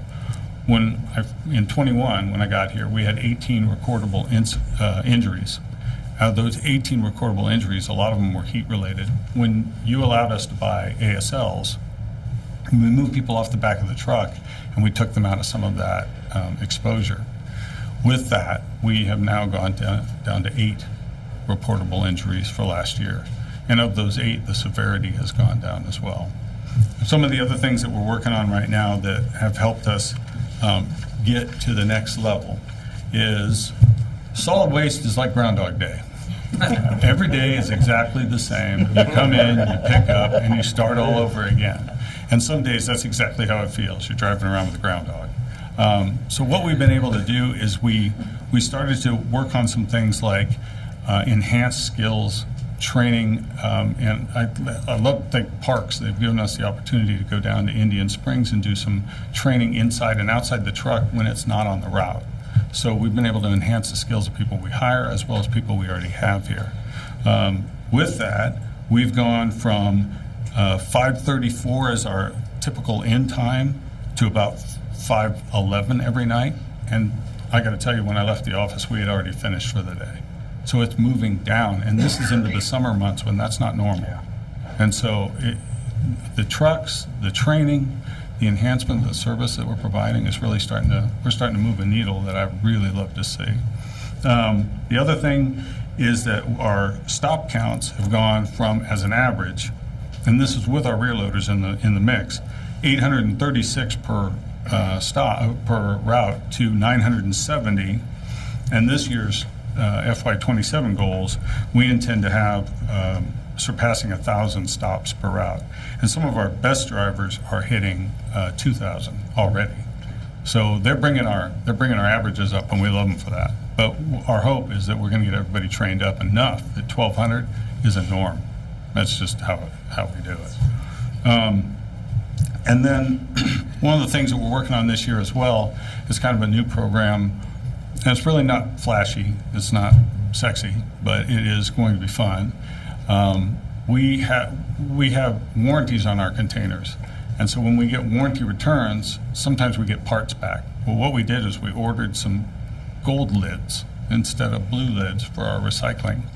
And what we're going to do is we're going through the drivers and through our new recycling educator, we're going to go out and we're going into each one of the wards to find about 25 customers who are just exemplary recyclers. The department's going to get them a little letter saying, hey guys, congratulations. We will give them a cart that has a gold lid. It's really yellow, but it looks good. And it gives them the opportunity to then be our ambassadors, because people are going to ask, why do you have a gold lid? I don't have, people are competitive, right? So they're going to look at the gold lid and go, hey, how did you get that? Well, the city, they drive around, they look, they flip lids, they were able to inspect, and they saw that I'm a really good recycler. So, and every 6 months we'll switch them. It'll be something that Take their gold lid back. we take the gold lid. Yeah, we do. Do you have to smush your boxes down? Does that make you a good recycler? And you know what? I've actually seen people who clean their material, they wash it out, stuff like that. They really organize it, and you've got some folks who they've got a little too much time on their hands. But nonetheless, We want to celebrate those people who are helping us take contamination out of the system and build into what we have told them is important to us. So it's a simple little thing. It costs us almost nothing because the lids are coming back to us as warranty items anyway. So it's been pretty cool. And I think it's going to be a neat And when are you starting addition. that? You haven't Well, started- July 1st has been July 1st. our, so you can warn your ward, I guess. But anyway, we're looking forward to that. That's going to be a big one. And then I think the last thing is one of the things that's on the wall in my office is we have a poster in there. It says "Success is never owned; it's rented," and the rent is due every day. So I keep telling everybody, if you want to get good at this, you got to make the commitment. You got to make the effort. Show up every day, right? Here's how you do it, right? Show up every day, invest in growth, maintain discipline, which means just follow routines and habits and reinforce progress, and then serve and contribute in business, relationships, or personal. You have to develop value continuously. So these are the things we're doing. I think our staff has done a really good job. So, and we were flat in our budget, so I don't have anything big to offer you as far as, hey, we're going to jump and buy all this other stuff. Everybody has been really good at supporting our mission of keeping our vehicles up, managing what we need in the way of resources to keep us running. And so really it's just about now maintaining a really good quality of service. Do we still use services for a lot of our employees or? Well, I like to say that we didn't, but this last year we actually released the temps in the winter, and they have not come back, and there is no intention to bring them back. Now, I left them in the budget in case we hit an emergency, something happens, and we need additional staffing, but I haven't brought them back, and my intention is not to. We've flatlined on the staffing, so we didn't ask for any positions, we didn't need any positions, we just reallocated the ones we had to the positions they needed to be in, and trying to be good stewards with the money that the ratepayers given us. So, Jerry, take a minute and talk about the need for the transfer station and green waste studies, the feasibility studies. absolutely, and I'm glad you brought them up. The transfer station has been something we've been talking about since I got here. Matter of fact, before I got here, during my interview, I even brought it up at that interview. This is something that the city is pretty clearly needing because of the future of where we're going to end up. Even if it's not the landfill that we're at now and we end up somewhere else, if you don't have some place to transfer that material, you're not setting yourself up for the next 20, 30, 40 years. So doing the feasibility study will actually provide proof of whether or not the money makes sense to spend, whether or not there's a return on the cost, and then whether or not the region itself can support it. Not just solid waste, our residents and us, but other entities within the region who may say, hey, it's cheaper for us to pay Broken Arrow to take their material there than to drive it all the way over to, the environmental landfill over there in Sepulpa, or our landfill, the one that we use over at Waste Management on 46. So the green waste study will tell us whether or not we need to move forward with putting a third cart at people's homes. That's controversial in itself, but we bought side loaders. Side loaders hit their numbers and are most effective if the way that we pick up service is using a third cart. Every time we get out and have to load a cart, we're taking time off of what could be a 12, 14, 1,600 stop route, and we're stopping to refill.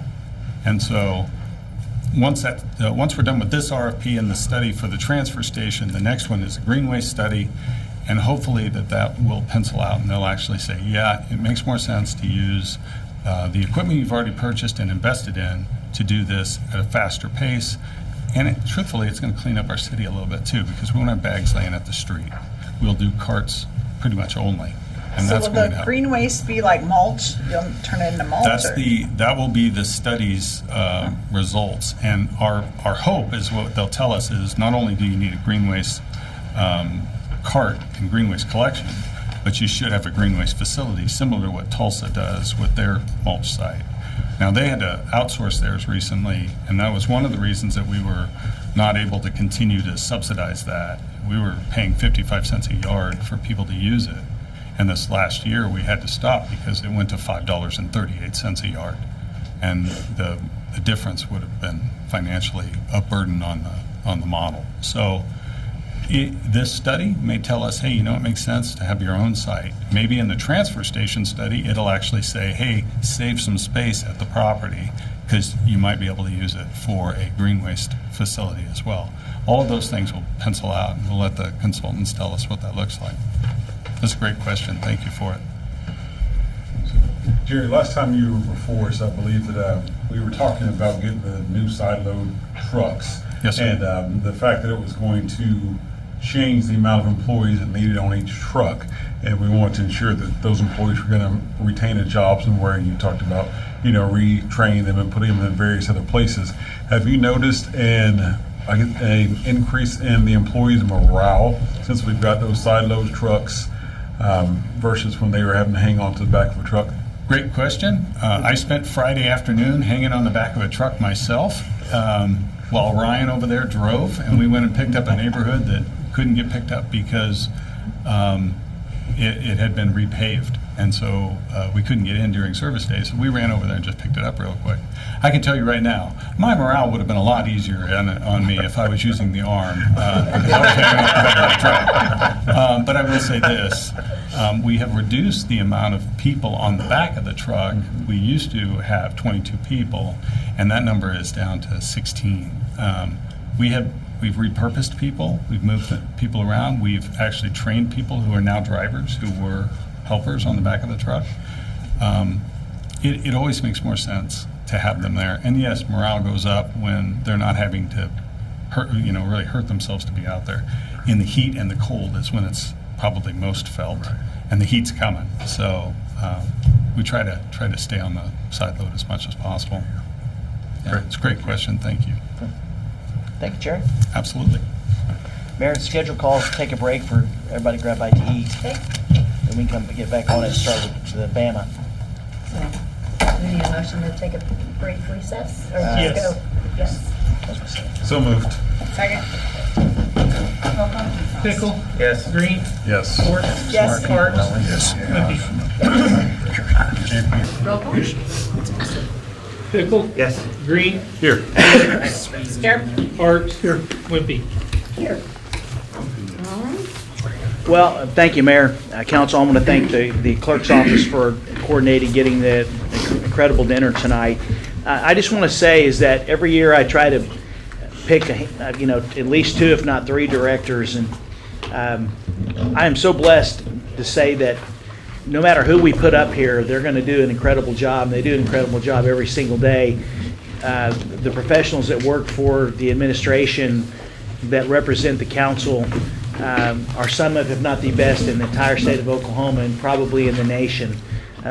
There's some great leaders in other communities, but the understanding of why we're here and they're going above and beyond to serve our citizens is unmatched, in my opinion. So for those that presented tonight, thank you very much. And also, I'm looking around. I'm trying to see if there's anybody in the audience that council may not know. Everyone knows Zach, and I was going to have Charlie introduce Gary. So, would you mind? Yeah, absolutely. I appreciate I always invite a lot of my division managers. Gary McCulpin came this year. A few of you guys have had the chance to meet him in some meetings. Last year at the budget, I came up and talked, and we talked about, I don't know, 2 years ago, but we talked about hiring a right-of-way agent and a utility coordinator because that was what slowed down our project so much. At the time, Gary came out of the utility coordinator position. We just got blessed by timing. He came from working at the city of Tulsa for 20-plus years, doing very similar services for him. He retired from them, came to us. He is a Broken Arrow resident, or right on the board of a Broken Arrow resident. And he's been awesome. Like, a lot of our transportation projects have gotten faster due to right-of-way and utility coordination, and he plays a really big part of that. So Hey, we may be one they don't know behind you. We're glad you upgraded. Also, Cindy, would you introduce the folks from finance that are intricate in in helping you put the budget Yes, together. I want to thank Tara Kilpatrick, she's the budget manager, and Haley Peterson, she is the financial analyst and also a budget officer. And then we all know Tom Cook. So this is the first year that I've got to work very closely with Tara and Haley, and I can tell you, they're phenomenal. I mean, they know what they're doing. They learned quite a bit during Shark Week, as we like to call it, for the budget. So thank you, ladies. I very much appreciate all you do, okay? And Kelly was mentioning how we have promoted, I think, 68 people within the organization. Haley was one of them. She was an accountant. She came to us as an accountant from the city of Sepulpa. And she's been here about 2.5 years, 3 years. And we're very happy to have her as the financial analyst. So thank you to everyone that presented. And at this time, Mayor and members of council, I'm going to turn it over to Kenny Swab for him to cover the Broken Arrow Municipal Utility, affectionately known as BAMA. Thank you, Mr. Spurgeon, councilors. It's my honor and privilege to go through the BAMA side. And just a quick little side note, when I started 10 years ago working for Mr. Spurgeon in this position, one of the things he told me that we needed to do was mature as an organization, specifically in BAMA. BAMA is your public works. So that's going to be your streets, your stormwater, actually, your stormwater, water, wastewater, solid waste, recycling. Also included in that is engineering construction. They do a lot of work on the BAMA side, vast majority of it, fleet maintenance and building maintenance. So a lot of your asset management. Most of the communities will think of public works. Ours is operations. And I am more than thrilled to say I think we have matured to a level that is beyond what you would have expected from the state side. We are actually speaking at conferences outside of the state. We've been to Texas, we've been to Louisiana, we've been to Arkansas, talking about how we do things in Oklahoma, Broken Arrow, and there's so many states that do recognize who we are now. So I'm just pleased to do that. Now, budget-wise, here's the reason why. In your book, Section 3 is going to be your BAMA departments. It includes IT, city manager, which is Cricket and me, finance, general government, solid waste recycling, maintenance services, engineering construction, street stormwater and utilities, and those are their corresponding pages for their individual department budgets. And the finance department is utility revenue. They're the ones who bill all the Yes. utility revenue. So let's just start off the top for FY27. We're looking at $187.7 million for your expenditures, your transfers out, capital outlay, and debt service. How does that compare to last year's budget? It's about 10 million more. So there is an increase of 5.9, and mostly due to the increase in OWRB projects, reserve fund balances, and debt service. So real quick, we all know the capital improvements, the projects, and the loan. We'll go over those specifically, but the reserve funds, that's so important to have those reserve funds. Mr. Spurgeon talked about that very beginning of this budget hearing, and the reason why it's so important is when a disaster happens, and I do mean when it happens, FEMA will come, but they're not going to come in immediately. You have to operate, you have to carry on, and then you have to resolve that. And we're talking a long time. I remember in 2008 range when I started as Director of Engineering, the big ice storm in December of 2007 took us over a year to get our money back. And that $3 million that we had to come up with, that comes out of your reserves. We have to operate.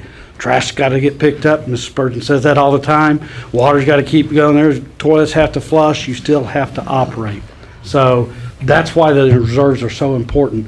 And we already talked about debt service, but we'll talk about it again here as we get further on.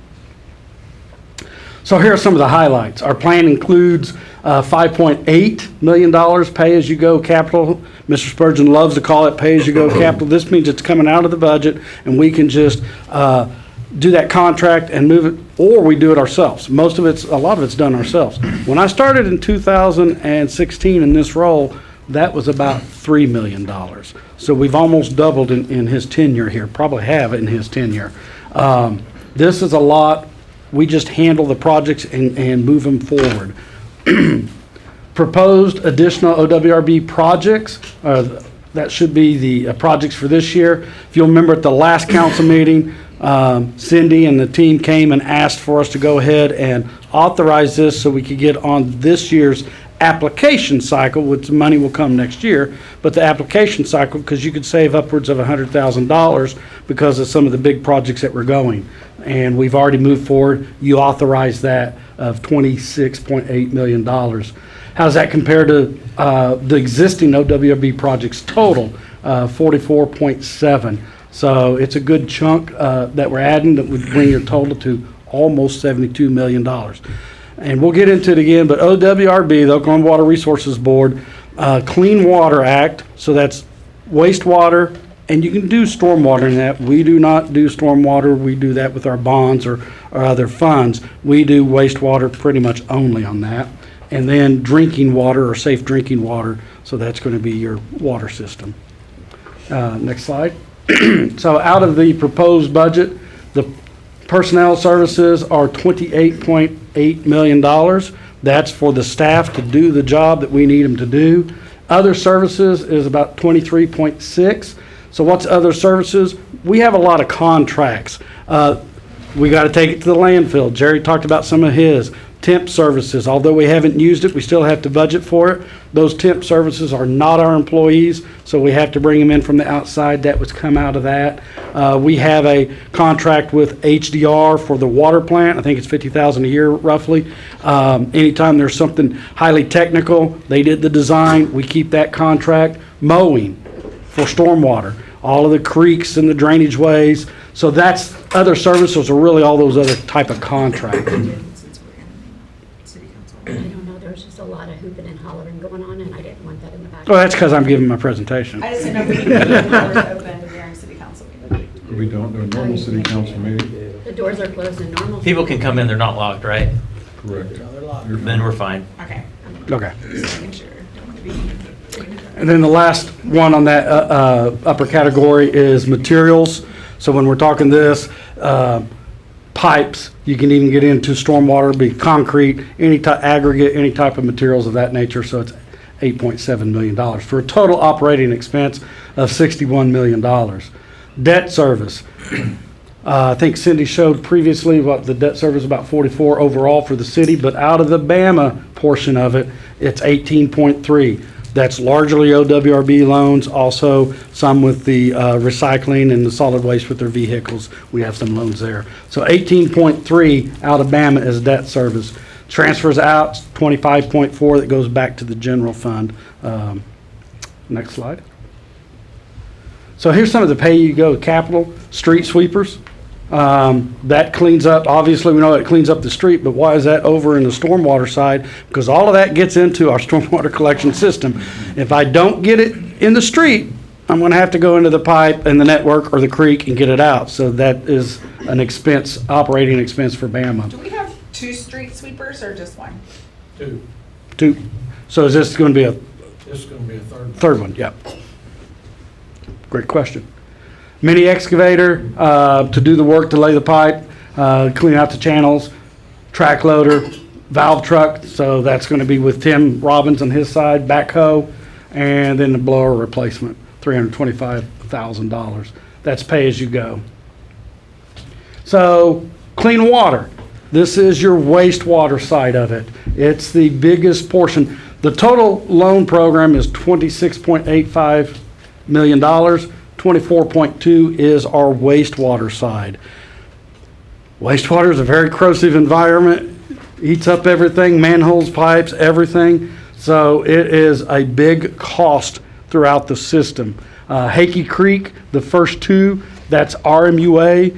At least the first one is the lift station. That's our share of the lift station in the Hakey Creek Park.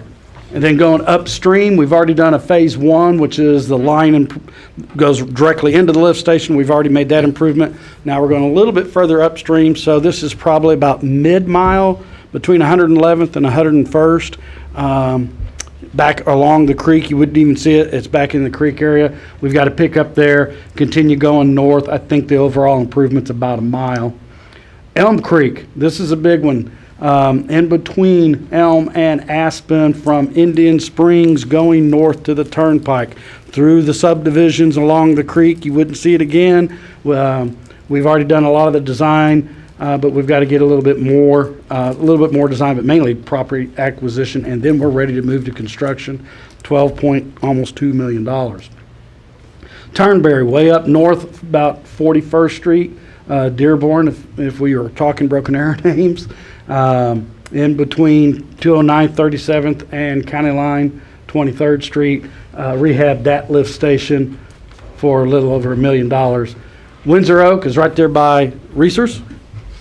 With all the new stuff come on, we knew that we were going to have to do some upgrades. It's an older lift station. We knew either forced main pumps, possibly take it offline. So we've got $1 million in there to address that. Dresser Rand is the name I know it by. Charlie knows it by a different name. Charlie? Interface. Yeah, it's still Dresser Rand. It's over there by Bluebell and Brahms across the street. That's an older lift station. We need to do some construction improvements to it. And then you see the LL30, that's Lynn Lane. This is an area subbasin of 30 and 34 I&I up in the north part of town. We go in, we make some improvements to the sanitary sewer so we're not taking on much infiltration and inflow, because you don't want to treat stormwater. It's just a cost to treat the stormwater. So by making some improvements, you can lessen the impact. That's $500,000 for a total of 24.2. Next one should be the drinking water, safe drinking water. Still in Old Town. I think Tim Robbins was just on the news last night talking about some of those improvements and stuff. Tim did a great job on there. So we're still probably phase, I don't even know, I'm lost the phases. We've been doing a lot of improvements in Old Town. Only makes sense. That's where our water system started. It would be cast iron pipe, what's left of it. So we're going back with PVC. We've got more work to do. Lead and copper rule, that came down from the EPA to the state, and we've still got work to do. We're in really good shape as a community because we really didn't start growing until the late 60s, early 70s. So we're in great shape compared to Tulsa that's been around a lot longer and a lot larger. They've got a lot more. I think Tim and his teams are doing a great job here.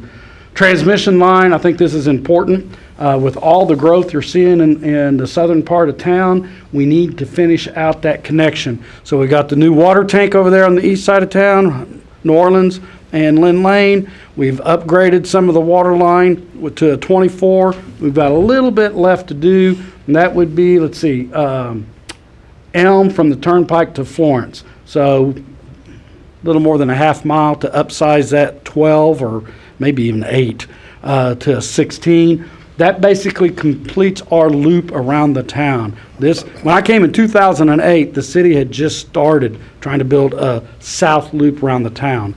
We are now pretty well complete. The last 3 are upgrading to 12-inch water lines. The first one is completing a loop, and the other 2 are just some replacement on our water lines for a total of $2.6 million. So that's your total Clean Water Act loan that you've already approved, and we were making application 26.8, and we pay that out of the rates. So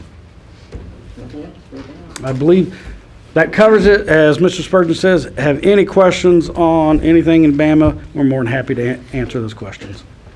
You know, when I got here, we have a lot of abbreviations. And I was wondering why we had a department that had to do with McDonald's biscuits and fried pies. But I quickly learned what Bama actually meant. Although I like the idea that you had. That's the only Bama I knew.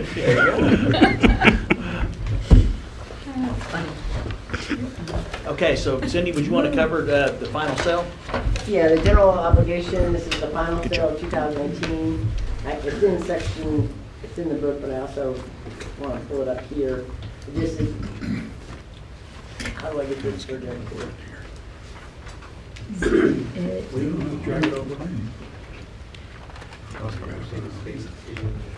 Oh. Yeah, you gotta get escape on the PowerPoint. The older PowerPoint. There you go. That's okay. That's, You and me both. It's just easier to read this way than on the screen. In 2018, the voters approved $210 million. This is the last and final sale, and which is a total of a little bit over $18 million. 875, I think it is. Some of the big projects is the continuation, the construction for Widen Houston Street for $2 million. Rehab and resurface very residential streets we've talked about with Tim's group. There's an additional $3 million, $3.5 million. So the total of transportation we're selling in the final sale is $16,335,000. So it's very exciting that, you know, it was a 10-year bond project, and now it's only 2026, and we are finished with it. So this will be a cell A and cell B, correct? No. It's not? No, We don't have to? this is all Prop 5. Yeah. No sales. Oh, No, okay. 6. That 6 has to be the, Good. and then the rest of it's going to be drainage improvements. We've got Arrowwood Estates, Lancaster Park, Tiger Creek, for a total of $2,440,000 in stormwater. That's to be one sale, and depending on what happens with the legislation, we may have a small sale for the new, or we'll be waiting until next year. Correct. Sorry, I was right. There'd be a B for the The new. 2026. So. Yeah, it's basically just the balance of the funds needed for the projects the voters approved. And then we'll be done with this. With But the selling after- those funds, Selling, yes. yeah. December will, everything that was promised to the citizens has been sold. That's amazing. Now it's just up to Charlie. No pressure. Yeah, that's the easy part, right? I think that's a segue right there, right? And that is a segue Oh, shoot, we went all the way back to the, into, so let's go back to where we at. Get caught up, Cindy, get caught up. I'm sorry, I didn't realize it was going to go back. Put all the front. There's only 89 slides.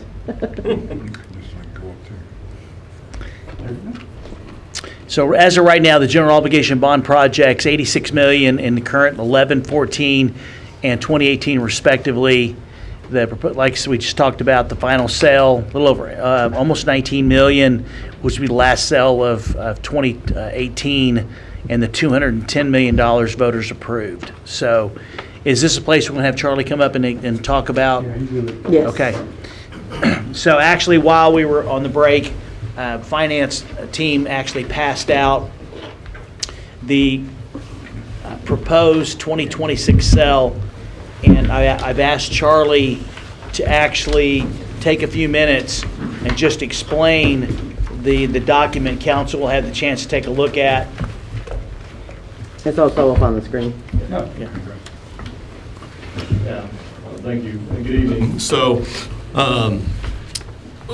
me personally have been spending a lot of hours, as well as Shannon Marshall and some others on my team, and we got to go over it last week with Mr. Spurgeon. Kind of the first draft of what we are proposing for the sale of the 2026 bond that we've all worked so hard on. It's complicated. I mean, it sounds straightforward. You know, I want to do this project this year, this project next year. It sounds straightforward, but it's a lot more complicated than that. One, you always got to buy property first. You got to design first, then get to construction. If you move any little piece of it, it affects everything. And so we've pulled out a lot of hairs trying to figure it out. I think we have a plan that works as a preliminary plan, but that's all it is, a preliminary plan for discussion purposes. And really just wanted to give you guys the opportunity to look at it, go over it, take time to think about it, and give feedback if you want us to make more changes. And then we'll take the effort to go through it and make changes again. As we put together on the summary sheet, this first sheet, we really tried to highlight what the priorities were based off what we've heard from the council and Mr. Spurgeon and the citizens of what the priorities were that we would focus on at the beginning of the bond. And I think that's what's really important when you get into what we're looking at here. The reality is what's I think should be important to you guys is the first 3 to 4 years, as Mr. Spurgeon said at the beginning of this. You know, years a couple of things happen. Once you get into years 5, 6, 7, the cells start getting larger, and so we have more money. But it's also like we're past that priority point, and then you have a lot more flexibility to start moving things around there. We're really limited based off what our priorities are and how much cells we have in those first 4 years, and so that's the pinch point of what are our priorities to get done in that window.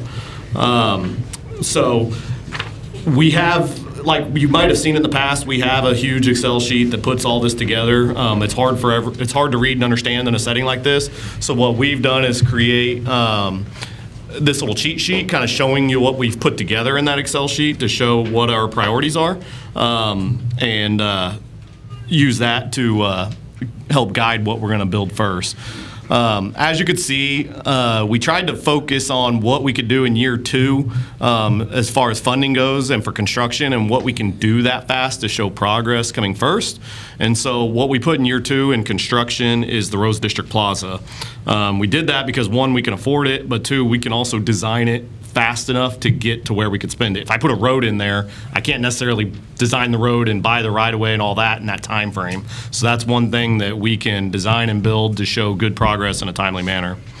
I do want to highlight just kind of how we did this cheat sheet. It's somewhat self-explanatory, but so to try to make it easy and understand, what we're showing is, as you see in the yellow, we're showing construction, which means that's the year we would build it in. You go into green and it's design. As you guys know, we got to sell the design before we're going to get there. Blue is right away land acquisition if we need to purchase properties or anything else. And then the one you may not understand is purple is like allowances type funds. In the bond, we had placed funds for like matching money on federal dollars, sidewalk connection funds, residential street rehab. All of those we're just putting in the allowance category. As like we don't necessarily know exactly what project they're going for, but it's an allowance we could sell at some point in the future for that designated purpose. I think what's probably most important to you all is the yellow. What year would we build that? What year would we sell the construction dollars and build it? What's most important to me and my team then is the green and blue and purple. How do I make that work to get to that yellow?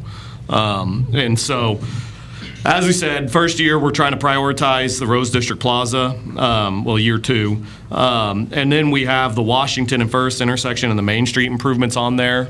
The reason those are there is because those funds will likely be tied to the municipal services building. So that'll be the intersection work around the municipal services building, and then potentially some street rehab type downtown streetscaping money that goes with the municipal services building. If you move into the next year, that's when we're going to get in the Tucson and Olive intersection, and the Omaha widening, and the New Orleans widening. So these are the roads that we have heard the most from our citizens that are the most important, and kind of the 3 that we've said we've committed to the first. This is not the widening of Tucson itself on the mile. It's starting with the intersection, kind of like we've done on Aspen, because we think we can get there the fastest. But it is working on Omaha mile and New Orleans mile. We're designing New Orleans right now. Omaha, we're about to start designing on, but we think Omaha will be a little bit reduced work since we're not likely going to 5 lanes. It's probably just 3, so we get there faster. Tucson, the reason we're not moving it up that year is because Tucson's going to be a lot more difficult. I think we talked about it during the bond process. That is a utility corridor for PSO, ONG, everybody else, so there's going to be a lot of work on the mile of Tucson itself. So we want to get out there and do the intersection because that's where you get all the complaints anyway, get that knocked out, and then the following year hopefully be able to follow up with widening Tucson itself. Some things I would like to highlight. One, you see us getting into design of Fire Station 1, but you also see land acquisition.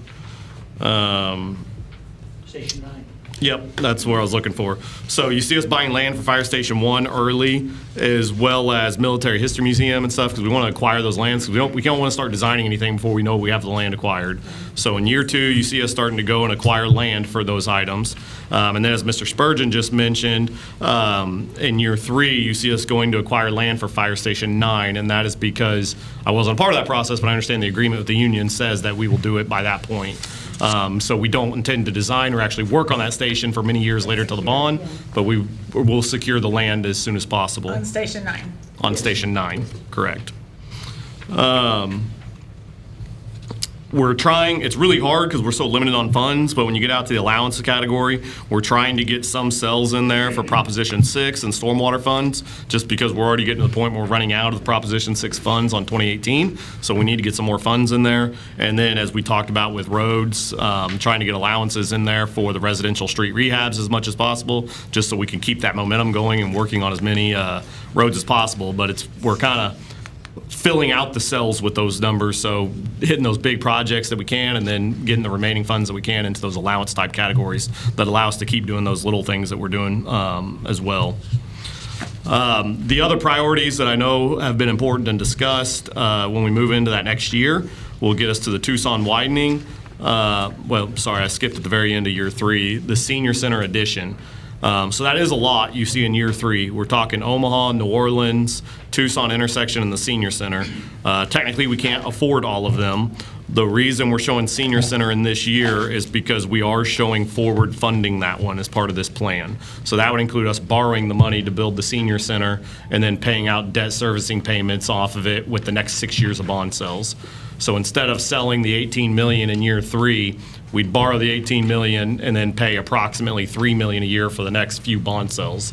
It allows us to get that built faster and push off some of those payments until later years.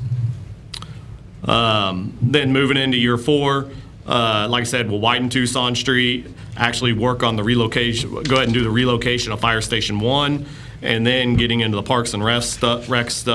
Really wanted to work on Country Air early, just due to the operating expenses that come with Country Air and the lack of how much it's used. I think that'll be a great system. And then putting pickleball and volleyball in there together. It's important that those two stick together because they're going to have shared amenities, restrooms, parking, all that kind of stuff. I think once you get past that year is when things start getting a lot easier as far as bond sales. You'll see in FY31 that we go up to $34.5 million. And then 35 million. It really gets a lot easier. At that point, that's when the flexibility really opens up. I'd encourage you to go through this, look at it, give any feedback you want, but once we get past FY31, we can move anything. It's really easy.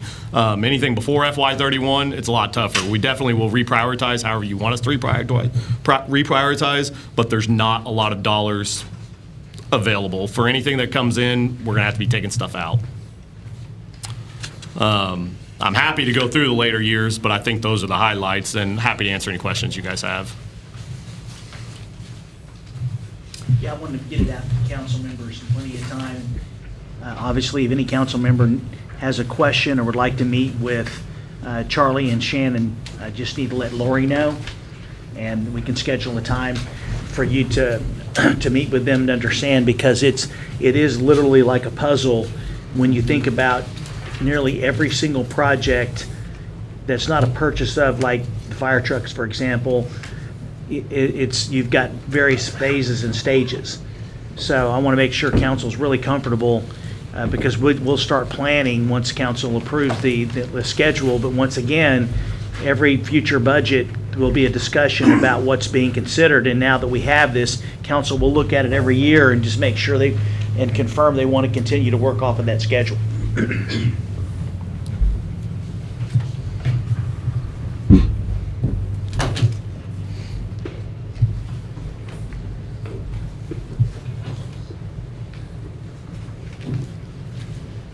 Any questions or comments of priorities that we'd like to discuss at this point? Or I know it's a lot just to take in and look at.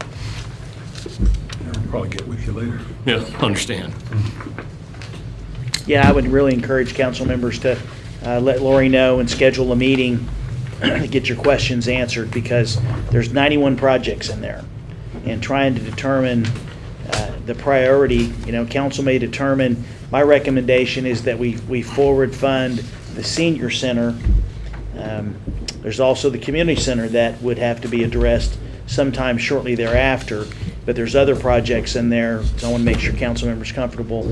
Plus, like I said earlier, is that give us some time to actually determine what the impact of the new state law is going to have and determine the length of the sale. So. Thanks, Charlie. You're welcome. Now it's time for Tim Wilson and the proposed street maintenance program for FY 2027.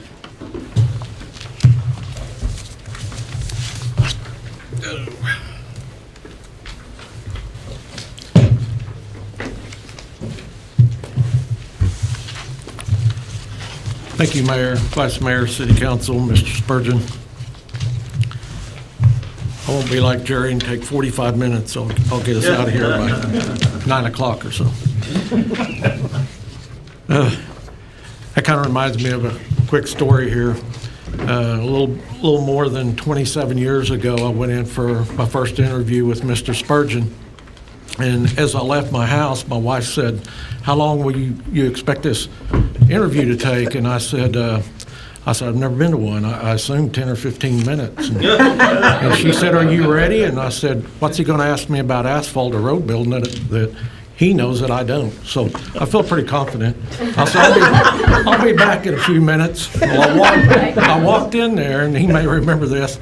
He said, "I already know you know road building and asphalt, so we're not going to talk about that." He said, "I'm going to talk the first 45 minutes, and you're going to talk the last 45 minutes." And the whole time he talked to me, I was like, what the heck am I going to say for 45 minutes? Because he didn't want to talk about roads or asphalt. So we're here to talk about roads and asphalt.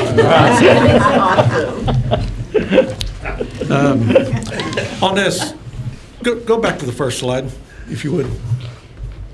I put that picture on there just to make you aware of, we recently, our sign shop guys installed 4 of the new directional signage for the Voyage solar system that you see in front of Creekwood Elementary. Does everybody know that that's there? It's a pretty neat thing that our city staff installed, probably been 5 years ago, I'd say, something like that. So we placed them along, if you go up to the north, you'll see them along Lynn Lane and along Albany. So it now kind of points the direction for visitors and all and residents to go visit that. Next slide. Mr. Spurgeon mentioned a while ago about the special revenue, the 0.25% street sales tax that was created as a source for maintaining our city streets, our sidewalks, and our stormwater improvements. The fund can also be used for our traffic signals and traffic control devices. And Zach and I, we always budget around 5.1 million. I read tonight where it's 5.5, but we always kind of get close there we kind of stay along there.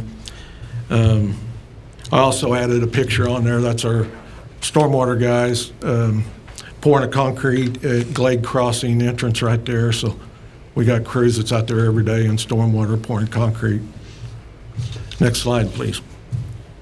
We had GIS come up with this. I remember I was always told that the lane miles when I got here was 1250, and GIS come up with a new number this past year, and on arterials it's 490 lane miles, on collector 43, residential is 1128, and the total 1661. So we're growing.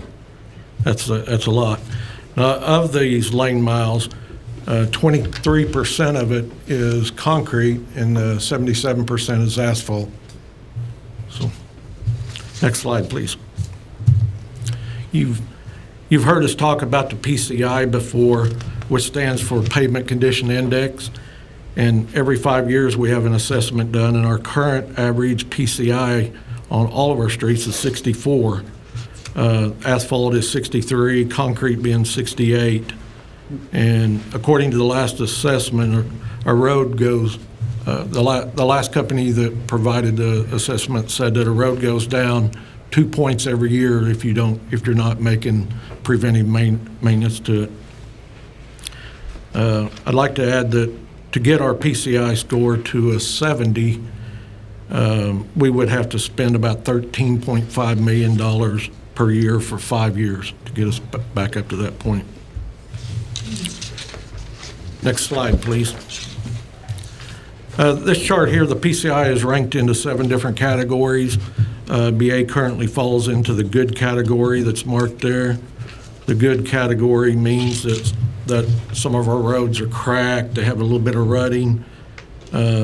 Most of the asphalt streets, they can easily be repaired with a simple mill and overlay. So in that category, it's pretty easy to do preventive maintenance. Next slide, please. This one here, this slide here shows streets are just like your home. The longer you put it off, the more it costs later on. We currently use 4 different methods to maintain our streets. And that's, first of all, we can crack seal them so water don't get down between the cracks and get under the road. We can slurry seal them, and I'll have a picture of that here in a minute. After a crack seal is done, we can slurry seal it, and that oil penetrates down into that asphalt. It's no longer black, it's turned white from the oil drying out.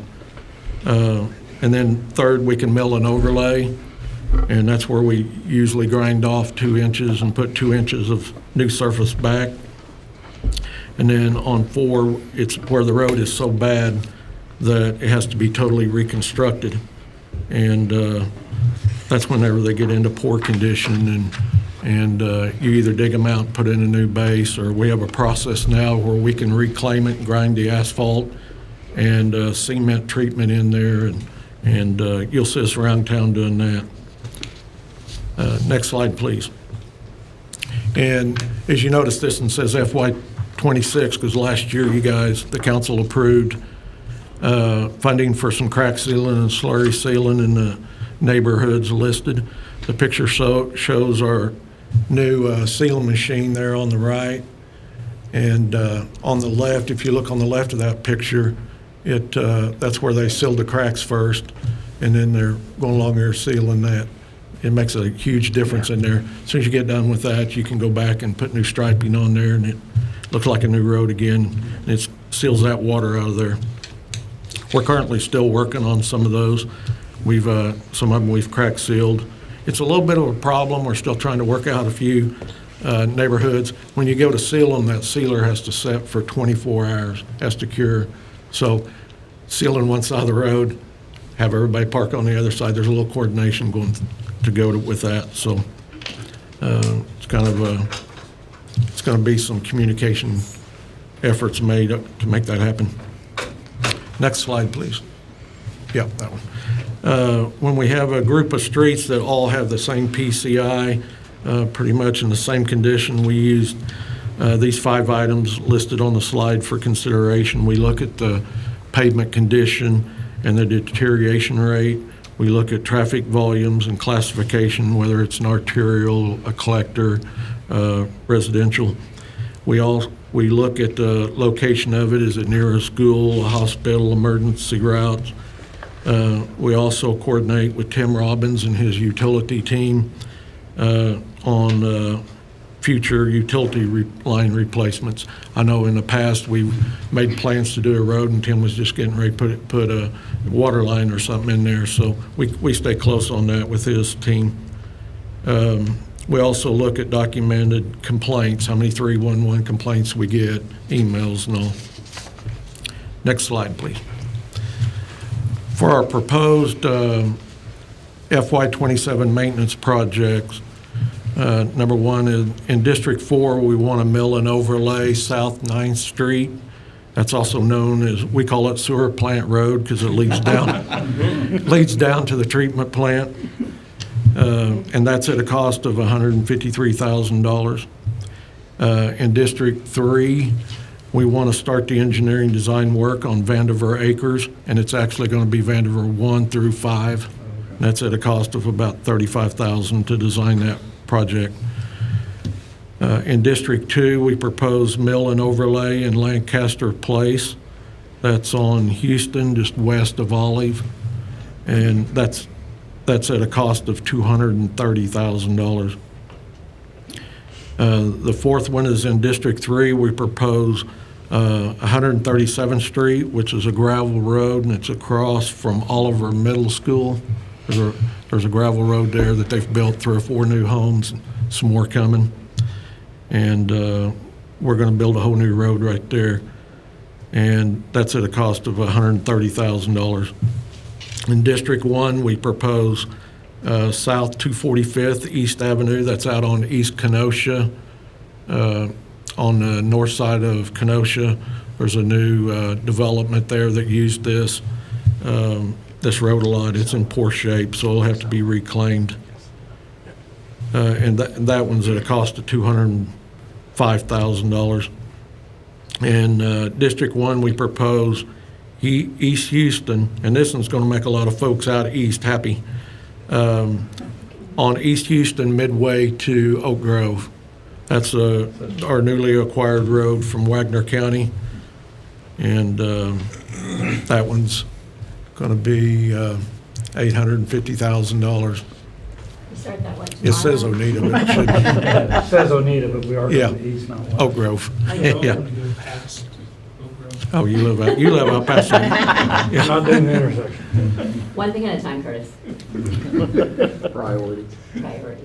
In District 4, we propose milling and paving Main Street from the railroad tracks down to Kenosha. So that's going to take that's going to be a coordinated effort to make that happen, but it'll look so much nicer being black and all new stripes and all that. We're going to actually start this next week right after Rooster Days. We're going to do from the track south to 81st Street, and we're going to mill and overlay that next week. And then as Tim Robbins gets the utility, the water line in down south, we're going to mill and pave that this summer too. So figure out where I'm at here. I'm Well- fine with Ward 2 not getting anything because we've gotten a lot this past year too. We still have projects to be determined. They got some. We got a lot. In District 4, we propose $750,000 also each year to our to-be-determined projects. So this picture in this slide is our paving crew. Sorry. That's a picture of our paving crew, our city paving crew that's out that when they paved Evans. That was north of the roundabout out there on 101st. So that made it so much nicer. We've gotten a lot of compliments on Evans already. Yeah. Driving every day? Here's the chance. Our proposed FY27 miscellaneous projects is annual street maintenance for crack sealant, slurry seal, possible thin overlays. We've proposed $65,000. We proposed $75,000 for alley improvements in our downtown district. We also proposed $400,000 for a third party to conduct a street condition assessment. You know, I told you every 5 years we do it. The last time it was done in 2022. And so with 2027 coming up, it's due. It's time to do it again. So the next proposal is $100,000, and that's for engineering department for their downtown alley improvements on the east side of Main Street. And the next proposal is also for engineering project, and that's for sidewalk connectivity for $500,000. And the first location of that is in District 2, a sidewalk in front of the Met on Elm Place.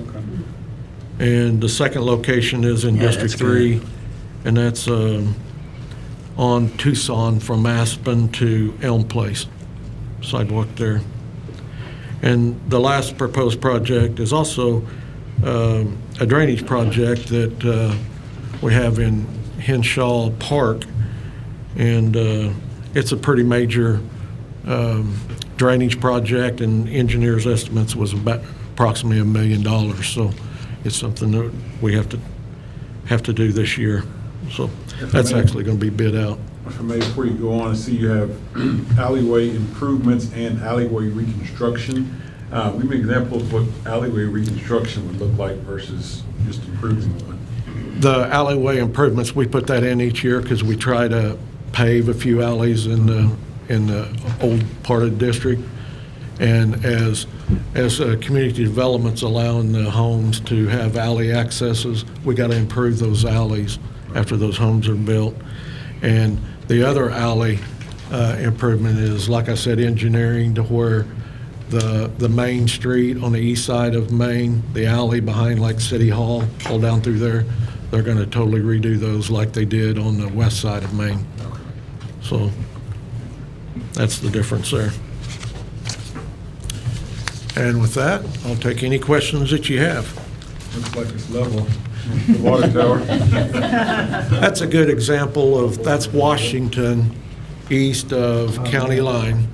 And that's where we've got a machine now that'll go in there and chew it up, and it'll pulverize the asphalt, and we have cement truck come in there and put the powdered cement down, and it'll blend all that in there together. It's called a cement treated base, and then it'll harden up in a few days, and then right here it looks like a dirt road, but that's a cement treated base. And then we come in there with 2 lifts of asphalt. So, it's an old process, but it's new to Broken Arrow.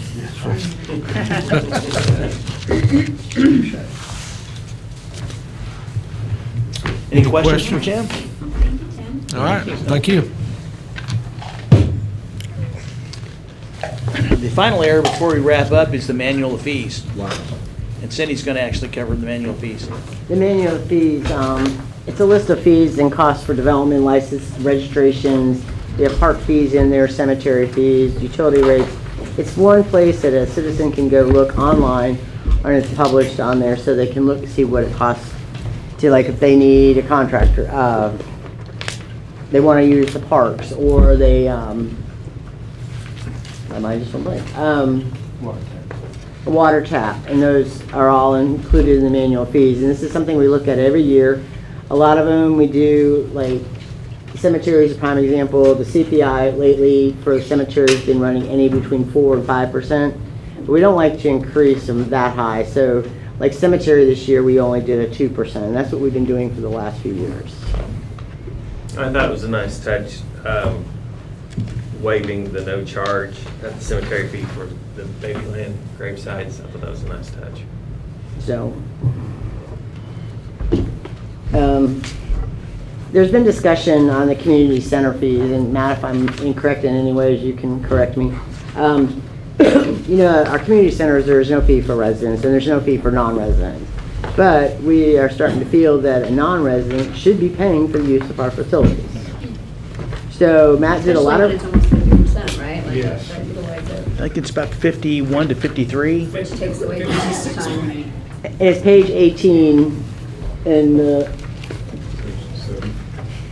Yeah, section 7. So like for the community center fees, family membership for a Broken Arrow resident, there's no cost. But if you live outside another community, the family membership would be $45. Matt did a lot of research what other communities do, and we're one of the few, correct, that does not charge for a non-resident fee. So we're trying to incorporate those. And then we also, for facility rentals, we had a resident fee, a non-resident fee currently, but we upped the non-resident some. So like meeting room without a kitchen, $35 an hour. For a resident, non-resident fee is $54. So it went from, basically we increased the non-resident fee 20% or $9 on that particular rental. Have we looked at our agreements with our user groups as far as what the city gets out of those, like our sports groups and those kind of things? I don't know how often we review that. They're reviewed annually, and that's something that we've talked about. There is a need to actually increase those costs.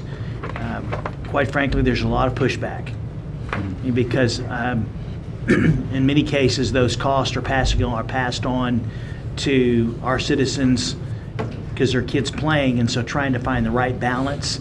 But there does need to be, I mean, we're never going to be able to generate the kind of revenue some people said in order to pay for $46 million worth of improvements. Right now, I think the total amount that we collect from them is, for argument's sake, is around $150,000 a year.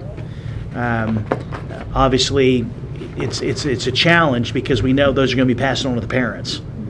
And so I struggle, I really do, but I do think that that needs to be looked at, and their contracts come in different times of the year, And so Matt and Kenny and I have talked about that we need to go in and actually look at slightly increasing the fees, or charges for the uses, because what we get is a per game charge, and actually get on some type of, whether it's a 5-year scale to where it's incrementally increased. But at the same time, remember that the challenge is that those are going, in many cases, those are going to be passed on to our parents. I completely understand, because I are one of 3 children who play. Yeah. Just got to find that balance. I know it's a process. Sure. So on But page I mean, before we go on, Cindy, I mean, if the council members, I mean, obviously, my concern about that is that the council, if there was going to be an increase in any fees, I think this would be where the council may actually get some pushback. And so what I'm going to ask, now I'm thinking about it, I'm going to ask Kenny and Matt to just put together a summary of what each sport pays for the use of the field. And that way you'll be aware, and then as we start to begin negotiations, that's something we're going to be visiting with them about. But overall, the manual fees, there wasn't many changes except what we've discussed, like the community center fees. Battle Creek Golf Course, which was on page 22, raised their rates either like $2 or $4. There was nothing significant, it's just operational. And then the cemetery, to keep it reasonable, even though the CPI was much higher, staff recommends 2%. And then we did remove the baby land cost. And then utility rates will be discussed in a workshop in the summer, but all community development fees, all that stuff, all stayed the same this year.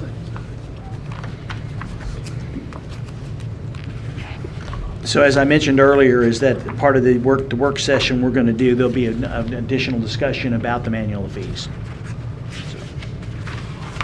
Anything else, Cindy? Nope, I think that is, because we really tried hard this year to keep the fees where they were at.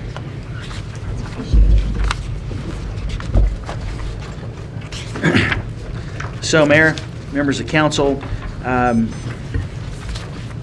just in wrapping up, I want to take this opportunity to thank you for your time. Obviously, what you approve later in June will actually something that you'll be approving items and purchases throughout the entire year. So thank you for your time, and obviously your input's very important. Also to the finance department led by Cindy Arnold there's a lot of work that goes into preparing this document. As also there's, in my budget message, I added for the first time about the audit. It just seems like it's real easy for people online to make accusations and comments about the city and this and that, but our audits are basically they're what's the term? It's I forget unqualified, which is a good comment. And the budget awards we've received for I think at least 6 or 7 years. So I want to thank Cindy and Tom and the entire team for their putting everything together, and obviously the level of just talent amongst the directors and their teams. And I appreciate everyone. This was a year where obviously the revenues were tighter than they've probably been in all the years that I've been here. So, to me, I ask every one of them to put together a budget that they think will work within the dollars we have, and I'm proud to say they did that. And so I want to thank them as well. I just want to reiterate is that we're asking the council to approve a budget for next year of $487,039,418. It's a slight increase of over last year's budget, and we'll be glad to answer any questions at this time. Any questions or discussion? All right, seeing none. Entertain a motion. I'll make a motion to adjourn. Second? Motion in 2 Lots of seconds. Roll call. Pickle. Yes. Green. Yes. Ford. Yes. Parks. Yes. Wimpy. Yes.